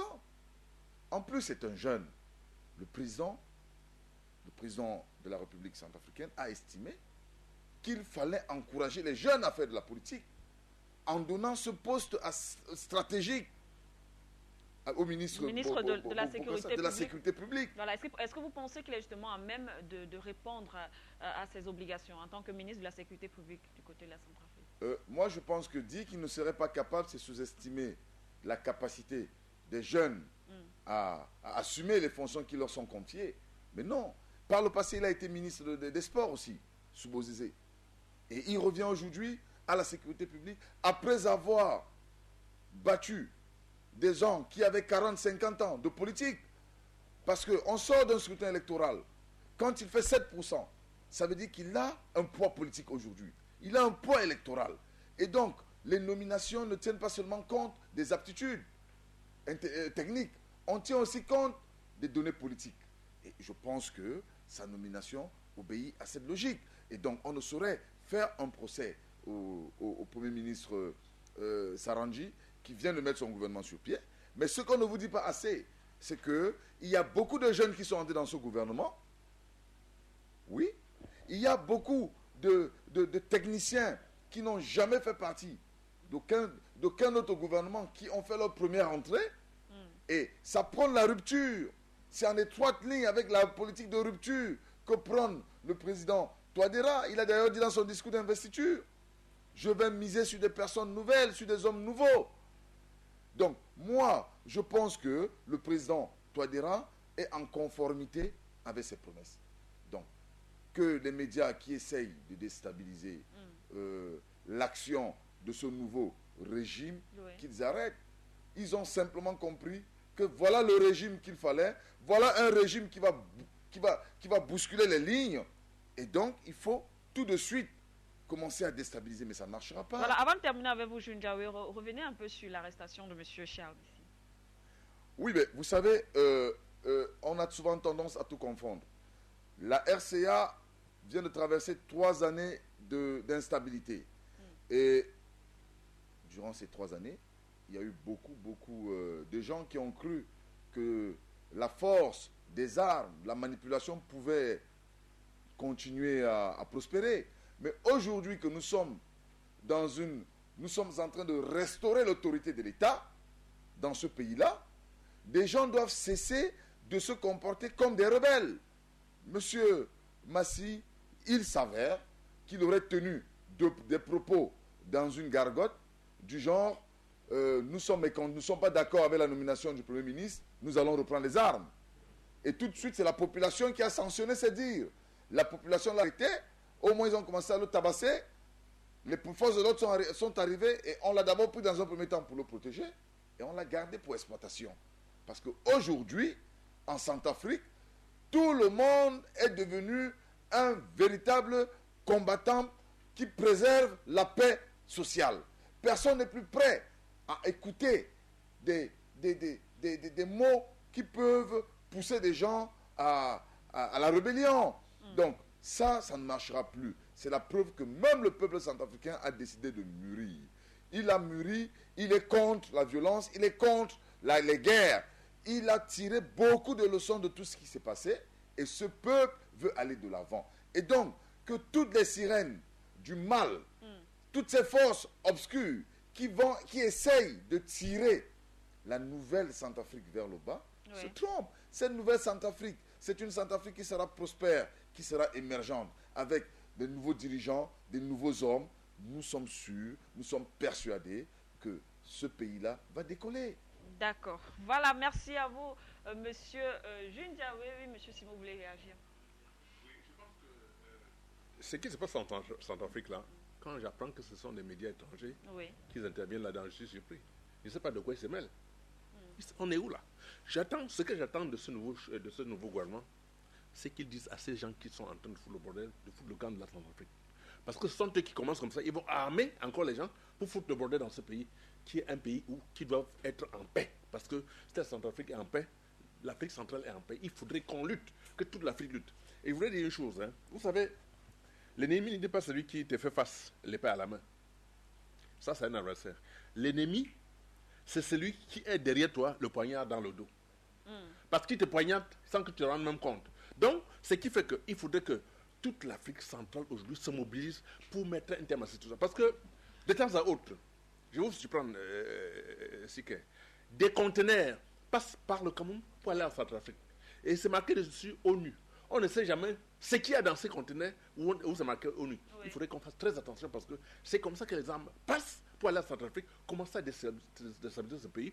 Et malheureusement, ça se retrouve contre le Cameroun et la sous-région entière. Il faudrait qu'on mette un thème à cette histoire et qu'on lutte tous ensemble. Il faudrait que chaque Centrafricain, chaque Africain, chaque Panafricain devienne un agent de renseignement pour mettre un terme à cette forfaiture que ces pays coloniaux sont en train de vouloir s'aimer en Afrique centrale. Il faut qu'on lutte tous, qu'on ne dise pas il est centrafricain, il est tchadien, qu'on se mette tous ensemble pour barrer la voie à cette histoire. Parce que si la maison du voisin brûle, tu ne prends pas un seau d'eau pour aller éteindre, ça va te retrouver et tu sors le plein à te plaindre. Il faut qu'on mette un terme. Voilà, merci à vous, monsieur Simo. Rodrigue Chokodjo, finalement, on a l'impression que les médias étrangers aiment bien s'intéresser à l'actualité africaine et on parle toujours, dans ces cas-là, de manipulation de l'information. C'est le vocable qui revient, manipulation, déstabilisation, je ne suis pas pour. Oui. Honnêtement, je pense que je suis journaliste, donc je sais de quoi il s'agit. On s'intéresse généralement aux trains qui n'arrivent pas à l'heure. Une équipe, pour donner l'information, c'est-à-dire que la formation d'un gouvernement, parce que c'est de là où tout part, c'est comme la composition d'une équipe de football. Montrez-moi le pays au monde où la composition du 11 entrant fait l'unanimité. Il n'y en a pas, même pour les équipes qui ont pignon sur rue dans toutes les capitales. Le 11 entrant n'a jamais fait l'unanimité. Il y aura toujours des personnes pour trouver à redire. Naturellement, un média international va, selon sa ligne éditoriale, ne le perdons pas de vue. Moi, je ne suis plus au niveau aujourd'hui où je pleure lorsque RFI ou France 24 parlent. Mais c'est dans leur ADN. C'est-à-dire que c'est comme ça que ces médias-là sont conçus. C'est leur mission première. Donc moi, ça ne m'émeut pas, ça ne m'étonne plus. Je ne pleure plus. Au contraire, je pleure simplement pour les États africains qui n'ont pas compris qu'il fallait à ces médias-là opposer d'autres médias. Les Arabes ont compris ça. Aujourd'hui, vous avez Al Jazeera, vous avez Al Arabia, vous en avez une foultitude. Les Chinois ont CCTV, les Russes en ont. Mais qu'est-ce que les Afrique Média seuls? Et c'est ça la faiblesse. C'est-à-dire qu'Afrique Média, le débat, c'est le soir, c'est en direct. Mais entre un débat qui va s'achever tout à l'heure vers 23h et attendre demain 19h, mais une tonne d'informations nous échappe. Déjà passées. Oh, vous avez des radios, RFI, BBC qui sont 24 heures sur 24 et qui donnent des subventions aux autres radios en Afrique. Vous avez des radios au Cameroun, un peu partout au Sénégal, qui reprennent des émissions de RFI, de BBC en direct. Ces médias-là ont des subventions pour passer ces émissions-là en direct. Vous avez des prix RFI qui couronnent les artistes, qui donnent des récompenses à une foultitude de personnes. Ça, c'est la pénétration. C'est un système, un schéma bien défini. Donc, moi, j'ai étudié tout ça. Nous avons pensé dans notre think tank qu'il fallait mettre sur pied une radio africaine qui fonctionne 24 heures sur 24. Mais c'est comme si on prêche dans le désert. Il y a tellement de potentialités, même rien qu'à Afrique Média, tellement de panélistes avec tellement de connaissances. Et on se demande, mais pourquoi est-ce qu'on se calfeutre sur un seul couloir, un seul schéma, et on laisse tout un pan de l'information africaine entre les mains des Occidentaux. Plusieurs chefs d'État africains donnent des interviews tous les matins sur RFI, tous les matins sur BBC. Vous-même, vous vous dites, est-ce qu'eux-mêmes, ils ne participent pas à cette manipulation-là? Vous voulez écouter une information qui concerne la Centrafrique, vous captez RFI ou captez BBC. Donc, nous-mêmes, nous participons. Moi, en tant que journaliste, je ne pleure plus parce que un média occidental a parlé en bien ou en mal d'un pays africain. À nous de consommer. Et les programmes existent. J'ai dit, nous avons des grilles de programmes, des radios prêts à fonctionner dès demain et à donner des informations 24 heures sur 24 avec des correspondants africains basés dans tous les pays africains, que ce soit les pays à obédience francophone ou obédience anglophone. Donc, voilà. Pour moi, qu'un Africain vient pleurer parce qu'RFI aurait mal parlé, je dis, on ne va pas être surpris, c'est dans leur ADN. Heureusement, pour certains pays, les auditeurs commencent à être prudents. Ils prennent les informations qui viennent de ces médias-là avec beaucoup de pincettes, avec beaucoup de précautions. Ça ne se prend plus comme, je dirais, de la communion, mais aujourd'hui, on est prudent. Mais la prudence, c'est une méthode défensive. Il faut la méthode offensive. Il faudrait que les Africains eux-mêmes aient plusieurs médiums qui, de manière continue, 24 heures sur 24, télé ou radio, et même Internet, puissent donner ces informations. Voilà, il y a du potentiel. Je ne vois pas où est-ce que ça bloque. Très bien compris. Voilà. Stéphane Chumbo. Oui, là, ça ne me surprend pas. Lorsque vous écoutez encore la France, dans la Constitution française, qui dit que son précaré, donc les territoires de l'Afrique francophone, sont une extension territoriale de la France.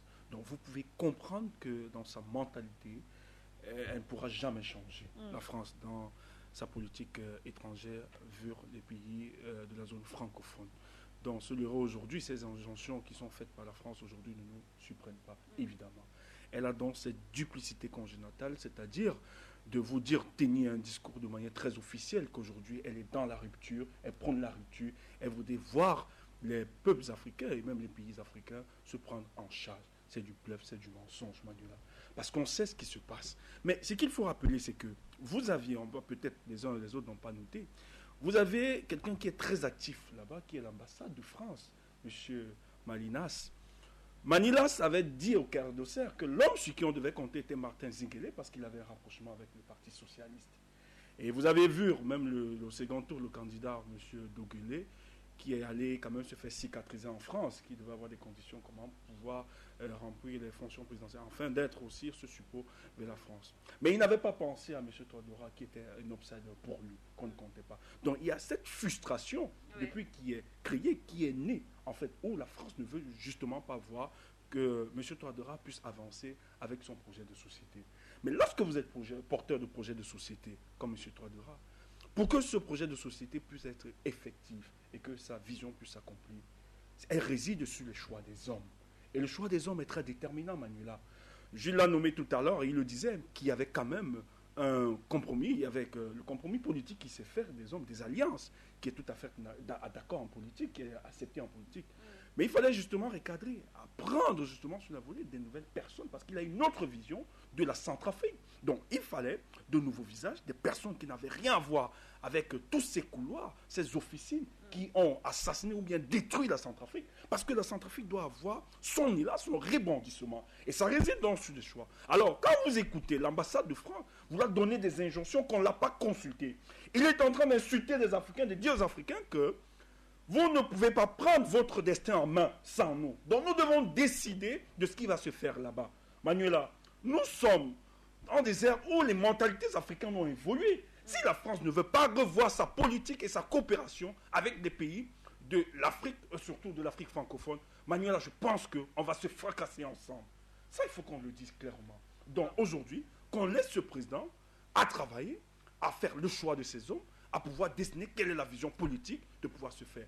Et qu'on dise, on n'a pas toujours besoin de la France pour évoluer, Manuela. Il y a plusieurs bords, ce n'est pas toujours la France. Elle qui pense être ce pays aujourd'hui, qui veut venir au secours de nos États, ou bien pouvoir nous aider. On a fait une coopération avec plus de 50 ans, ça n'a pas marché, Manuela. La France a toléré, elle a encadré les coups d'État, elle a mis à mal tous nos États aujourd'hui. Bon. Mais je pense qu'on veut aussi profiter de notre expertise. Et l'Afrique, ses expertises, il les a. Non, nous avons ces expertises. Merci à vous Stéphane Tchumbo.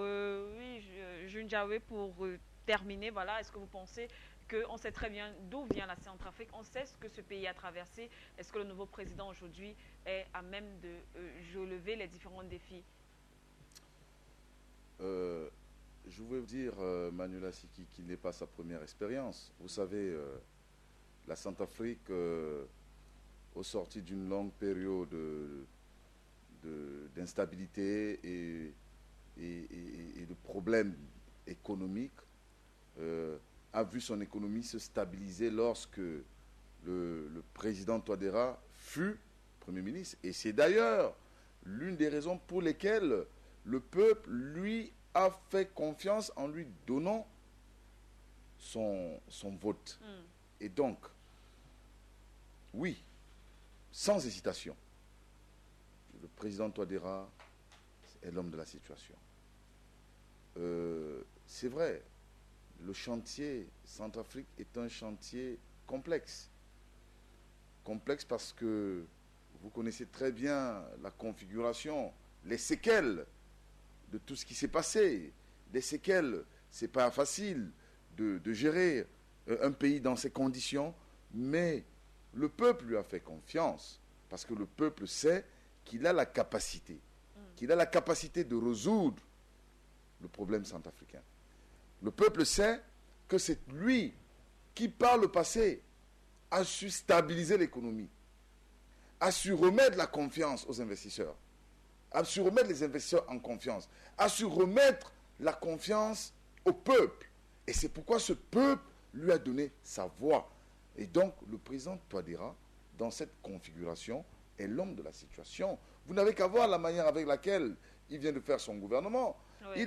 Il a fait ce qu'on appelle, en d'autres en d'autres termes, un véritable gouvernement d'union nationale. Oui, oui. Tout le monde se retrouve dans ce gouvernement, simplement parce que le président Touadéra vous a dit lors de son discours que je vais gouverner avec mon peuple, je vais gouverner pour les Centrafricains et avec les Centrafricains. Et c'est ce qui est en train de se faire. Et donc, vous pouvez comprendre pourquoi les forces obscures qui connaissent le résultat final de cette stratégie veulent commencer à déstabiliser maintenant pour pas que ce résultat soit bénéfique au peuple. Mais il faut que les gens comprennent, même les hommes politiques, même les acteurs politiques centrafricains, un mandat c'est 5 ans, et en 5 ans on peut faire 2 gouvernements, on peut en faire 3, en fonction des situations qui se présentent. Donc ceux qui ne sont pas rentrés au gouvernement aujourd'hui ne devraient pas céder aux sirènes de ceux-là qui veulent déstabiliser, parce que c'est dans leur segment qu'on va revenir utiliser. On va venir piocher pour monter, pour les utiliser contre les institutions. Non, ils ne devraient pas céder aux sirènes. Ils devraient se mettre au travail, comme l'a demandé le président Touadéra. Mettons-nous au travail et sauvons le bateau RCA. Bien.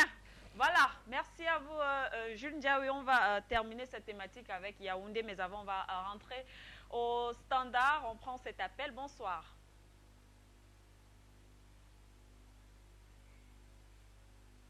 Oui. Bonsoir à tous les panélistes. Moi, je voudrais toujours vous rappeler cela qu'il y a que 4 familles. Et ces 4 familles sont des familles noires. Et tous les prophètes étaient des noirs. Jusqu'au dernier, qui est le prophète Mohammed sallallahu alayhi wa sallam, son grand-père, Abdullah Matali, était un noir. Donc, l'Arabie saoudite que vous voyez là, c'était nous qui étions au pouvoir. Avec la famille d'Abraham, par rapport à Jacob, qui s'est arrangé à nous sortir les chromosomes, séparation des chromosomes, et a pu dresser ces hommes que vous voyez. Ils sont venus, ils nous ont chassés. Aujourd'hui, on les dit les Arabes. Les vrais Arabes, c'est les Noirs. Les vrais Israéliens, c'est les Noirs. Donc, ils sont venus nous chasser. Tous ces Arabes que vous voyez là, ils sont de l'Iran, de l'Inde. Quand vous voyez les Philippiens noirs vivaient en Palestine. Lorsque vous voyez, même chez les Indiens noirs vivaient à côté de la Palestine, ils nous ont chassés. Et jusqu'aujourd'hui, ils ne font que nous suivre dans les guerres. Si vous refusez, vous les Noirs, de vous unir, nous allons périr. Ils nous ont amené l'esclavage, la colonisation, mais laquelle continue. Donc, vous devez vous unir, mes chers frères. Et on doit fabriquer les armes, car Allah vous garde. Le dimanche, que nos frères chrétiens là aillent à l'église. Le vendredi, que nos frères musulmans noirs aillent à l'église. En attendant que nous trouvons notre pape africain noir et nous trouvons notre imam. Nous aurons fait notre pèlerinage sur cette terre, parce que c'est notre grand-père qui a conçu ça. Qu'Allah vous garde. Voilà, merci monsieur. On reste au standard. Je ne sais pas s'il y a un autre appel. Bonsoir.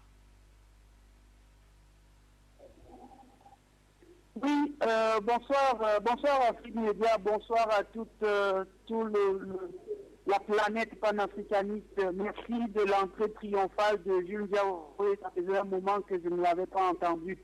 Le grand frère Sokodji est rentré avec le sujet de la santé. Je souhaiterais que Afrique Santé nous en parle un peu plus de cette campagne et notre circulant docteur Jean pourrait nous en toucher un mot pour nous donner la confiance envers nos institutions de santé ou pas. Donc nous attendons Afrique Santé dans les prochains jours. Le Tchad, le Bénin, la RCA sont en train de nous montrer le chemin du réveil de l'Afrique. Et si l'Afrique se calme ces derniers temps avec toutes les élections, nous pensons tous unanimement, je crois, que c'est grâce aussi à l'université panafricaniste Afrique Média. Nous espérons que Sassou Nguesso va changer. Nous espérons bien, c'est ce que Afrique Média nous fait comprendre. Même s'ils ont mal fait par le passé, on va les comprendre et on va leur donner le bénéfice du doute. Donc nous espérons aussi que le président Biya, dans les prochains jours, prendra position et nous parlera de la sortie du franc CFA publiquement au lieu de recevoir Bolloré en grande pompe. Donc les Occidentaux, ils diffusent la merde, nous disons la merde et la mort à travers leurs médias. Alors nous avons parlé de Radio France Intoxication. Merci Luc Michel pour le nouveau sigle. Je pense que c'est de votre bouche que je l'ai entendu la première fois. BBC, CNN, à une époque, c'était cool, c'était tendance en Afrique de les écouter. Mais cette époque-là est révolue. Aujourd'hui, c'est plutôt cool et tendance d'écouter Afrique Média. Merci Afrique Média d'exister pour nous. Bonsoir. Bonsoir. Merci également à vous. Monsieur, on va prendre le dernier appel pour clôturer cette série. Bonsoir.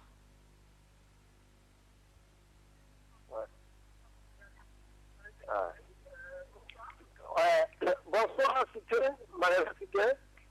Bonsoir, le panel enfant. Je veux saluer Gilles Ndoué. Je voudrais dire que le sujet que je viens de traiter, c'est le sujet sur l'Afrique centrale par rapport au président Touadéra qui vient d'être élu. D'abord, il faut dire que je salue ce président pour sa déclaration qu'il a faite lorsqu'il a nommé son premier ministre. Et l'ambassadeur français va s'inspirer de la politique centrafricaine. Il faut dire que ce qu'il a dit, que ouais, ici c'est la Centrafrique, nous voulons vraiment ce type de demande de président et nous voulons vraiment ce genre de personnes pour pouvoir vraiment diriger vraiment l'Afrique. Nous voulons dire que vraiment au peuple centrafricain, il ne faudrait pas qu'il se laisse berner par cette politique occidentale, mais plutôt qu'il regarde vraiment le président qui vient d'être élu, qu'il soit à l'écoute de ce président et qu'il soit vraiment orienté par les heures qu'il va tout donner. Et nous demandons surtout au président de la Centrafrique que la réconciliation soit faite rapidement et que la Centrafrique soit vraiment soit unie plutôt avec elle-même, de sorte que dans chaque département, qu'on parle vraiment d'unité et la paix et surtout qu'on parle vraiment de développement et que les chrétiens et les musulmans soient ensemble, de sorte que désormais que les hommes se taisent définitivement pour toujours la Centrafrique et qu'on parle vraiment la Centrafrique avancer depuis le Ghana. Que le Seigneur vous bénisse. Merci à ma demande. Merci également à vous, cher monsieur. Bonne soirée. On va donc aller à Yaoundé, terminer avec ce sujet sur la SCA. Alors, monsieur Aoumou, très rapidement, que pensez-vous justement de ces médias-là qui veulent déstabiliser le nouveau régime du côté de la SCA?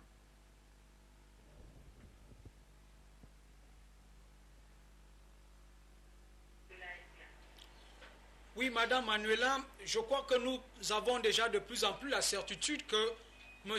Touadéra n'a pas été une créature des officines du lobby négrier néocolonial africain. Deux, que le gouvernement que M. Touadéra vient de mettre sur pied est un gouvernement d'union nationale au service du peuple centrafricain et pour les centrafricains, et qu'il n'a pas eu besoin de l'approbation d'un lobby néocolonial pour le mettre sur pied. Troisième chose qu'on peut dire par rapport à cela est que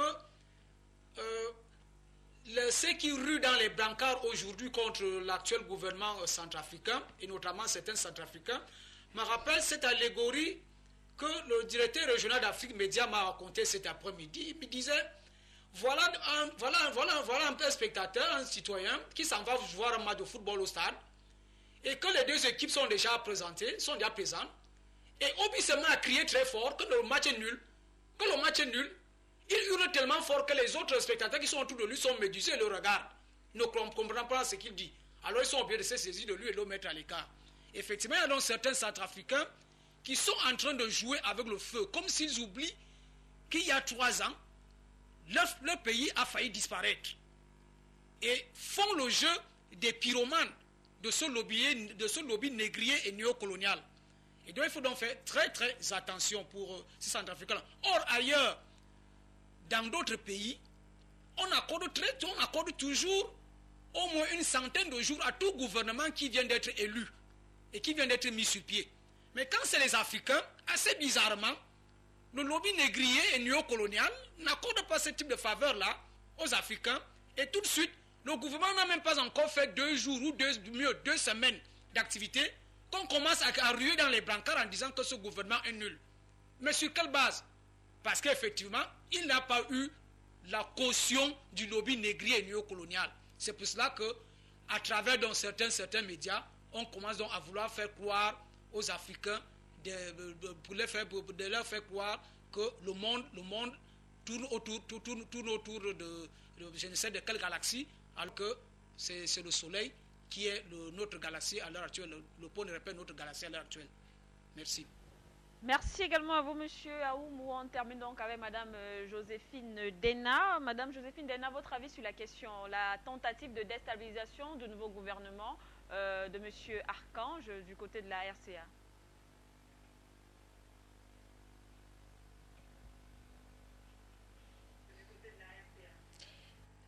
Vous savez, Manuela, le panéliste que j'ai à ma gauche a presque tout dit. Vous savez, quand un gouvernement et les hommes qui l'incarnent n'émanent pas du système universel de la prédation, eh bien, ce gouvernement, selon la charte de l'impérialisme, doit disparaître, ainsi que, n'est-ce pas, ceux qui l'incarnent. Et je voudrais, avant de répondre à votre question précisément, rappeler que c'est vrai, un panéliste l'a dit sur votre plateau central, on observe quand même que l'Afrique est absente dans la gestion du monde, dans la gestion des questions du monde, qui naturellement la concerne aussi. Et je ne peux pas aller dans les détails, vous le savez, dans le système des Nations Unies, eh bien, l'Afrique est bannie, on réfléchit à sa place, on pense à sa place, et parfois contre elle, et elle n'est là que pour gérer les conséquences. Les 35 dernières années de crise successives que nous avons vécues, n'est-ce pas, sont là pour l'illustrer, depuis la crise de la dette, tous les mécanismes de traitement qui ont suivi avec les passes jusqu'au terrorisme actuel que nous impose. Eh bien, je pense que chacun est bien conscient de ce que nous sommes en train de dire. Et pire encore, non seulement l'Afrique est totalement absent de la gestion du monde, elle est bannie, mais on veut également lui imposer, n'est-ce pas, une absence dans la gestion interne de ses propres affaires, que ce soit sur le plan politique, économique et culturel. Et je crois que cela est inadmissible et inacceptable en ce 21e siècle. Et je voudrais rebondir sur ce que M. Tchoko-Dieu, sur votre plateau, a dit, qu'il est temps, moi j'interpelle maintenant le Conseil africain des médias, justement, qui a été mis sur pied avec des moyens colossaux, n'est-ce pas, pour jouer le rôle de contre-offensive, n'est-ce pas, à cette guerre médiatique, n'est-ce pas, qui nous vient de l'Occident. Et je crois que certains de ces membres sont à l'écoute en ce moment, ils nous regardent.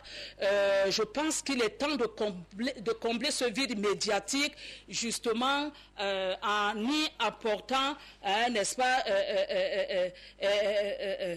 une véritable machine de contre-offensive pour relayer la vraie information, celle qui concerne l'Afrique. Maintenant, pour revenir au gouvernement de M.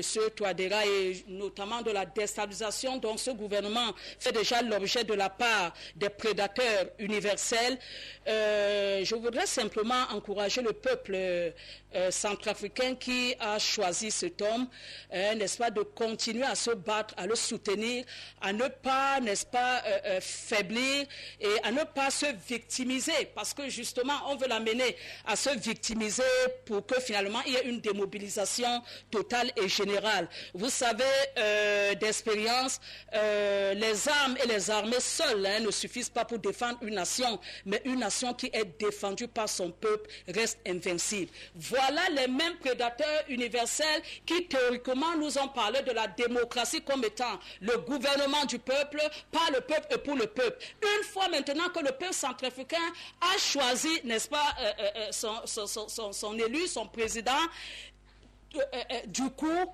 il commence à s'attirer les foudres de ces mêmes théoriciens de la démocratie. Et je pense que pour finir, cette question, cette thématique relance les débats sur la redéfinition des termes de la souveraineté de nos États africains. Qu'est-ce que l'on met dans l'enveloppe souveraineté en Afrique? Et pendant que nous parlons sur ces plateaux, nous parlons à qui? Je pense qu'il est urgent. Nous avons beaucoup parlé, il est temps d'agir maintenant. Rodrigue Tchokodja a parlé d'un think tank. Nous sommes vraiment à pied d'œuvre. Nous travaillons intensément avec d'autres Africains. Je pense qu'il est temps que les Africains se mettent ensemble et qu'ils commencent, n'est-ce pas, à réfléchir et surtout à proposer à leurs dirigeants des modèles qui soient authentiquement africains, parce que nous ne serons plus prêts en ce 21e siècle qui est le nôtre, n'est-ce pas, de recevoir le diktat qui nous vient d'ailleurs. Donc il faut qu'on se mette au travail et que l'on accompagne tous ceux-là qui émergent et qui sont un peu la nouveauté dans ce leadership politique dont on avait besoin sur notre continent. Et c'est tout ce que je peux dire pour le moment, puisque le temps nous tient à la gorge. Merci. Voilà, merci à vous, Madame Joséphine Dena. Donc, sans transition, on va directement aller de côté de la Guinée équatoriale, parler des élections présidentielles. Le président Obiang Nguema est également candidat à ces élections-là, qui continue sa campagne face à une opposition qui peine quand même à se démarquer. Donc on va directement aller du côté de Malabo. On va retrouver lui, Roger Nuadieu, qui nous attend déjà là-bas avec ses invités. Donc lui, Roger Nuadieu, vous avez l'antenne. Bonsoir à vous et bonsoir à tous vos invités.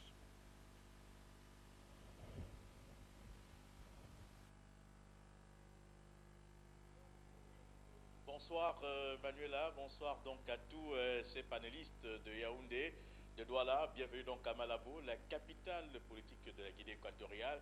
Une Guinée équatoriale qui est en pleine campagne électorale en vue de la présidentielle du 24 avril 2016, vous l'avez dit. Et deux questions ont été posées sur ce plateau, venant bien évidemment de vous, à savoir pourquoi ce retard à l'allumage pour ce qui est donc des candidats d'opposition à cette présidentielle, et que retenir de la candidature du président sortant, Teodoro Obiang Nguema Bazogo. Et pour répondre donc à ces deux questions fondamentales des invités sur ce plateau, je voudrais commencer tout de suite par Léopold Magua Yando, qui est journaliste documentaliste. Bonsoir. Bonsoir Roger, bonsoir aux téléspectateurs d'Afrique. Walter Al-Ondo, qui est pasteur, qui est juste à votre côté. Bonsoir et bienvenue. Bonsoir, merci. Christian Bami de Fauchada, bonsoir et bienvenue sur le plateau. Bonsoir Roger Noisier, je salue toute l'Afrique, la République africaine, le Tchad, avec des panélistes et bien sûr tous les téléspectateurs fidèles d'Afrique Média. Juan Carlos Claudio est là, qui est un jeune équato-guinéen. Bonsoir et bienvenue sur le plateau. Bonsoir. Alors, je voudrais tout de suite commencer avec vous, Léopold Magua Yando, pour cette première question. Déjà, que retenir de la campagne présidentielle du président sortant Teodoro Obiang Nguema Bazogo, qui se trouve aujourd'hui à Malabo? Vous avez le feedback de tout ce qui a été dit. Alors, je pense que Abata autant pour moi. Voilà, l'impression qu'on peut avoir des 4 premières journées de la campagne électorale en Guinée équatoriale, on peut dire que tout se passe dans la paix, le calme, la sérénité, mais avec une certaine particularité, parce que dans notre, on a premièrement le PDGE, parti au pouvoir, qui bat campagne avec des grands moyens. De l'autre côté, on a l'opposition qui est frileuse, qui parfois manque de motivation. Et les jours à venir nous permettront de savoir vers la fin de la campagne si c'est une stratégie ou alors c'est une fuite en avant ou alors une reconnaissance. Mais que retenir véritablement de ces quelques jours de campagne du président sortant? Mais je pense que l'opposition n'a presque rien à dire et que le président Obiang Nguema Bazogo est un vrai stratège. Donc il a préféré parler par de grandes réalisations en ayant une grande vision. Donc aujourd'hui, il parle du bilan et on se rend compte que ce qu'il dit n'est pas une promesse, mais ce qu'il dit, il y a plutôt une réalisation. Les promesses ont été tenues et il demande plutôt qu'on lui donne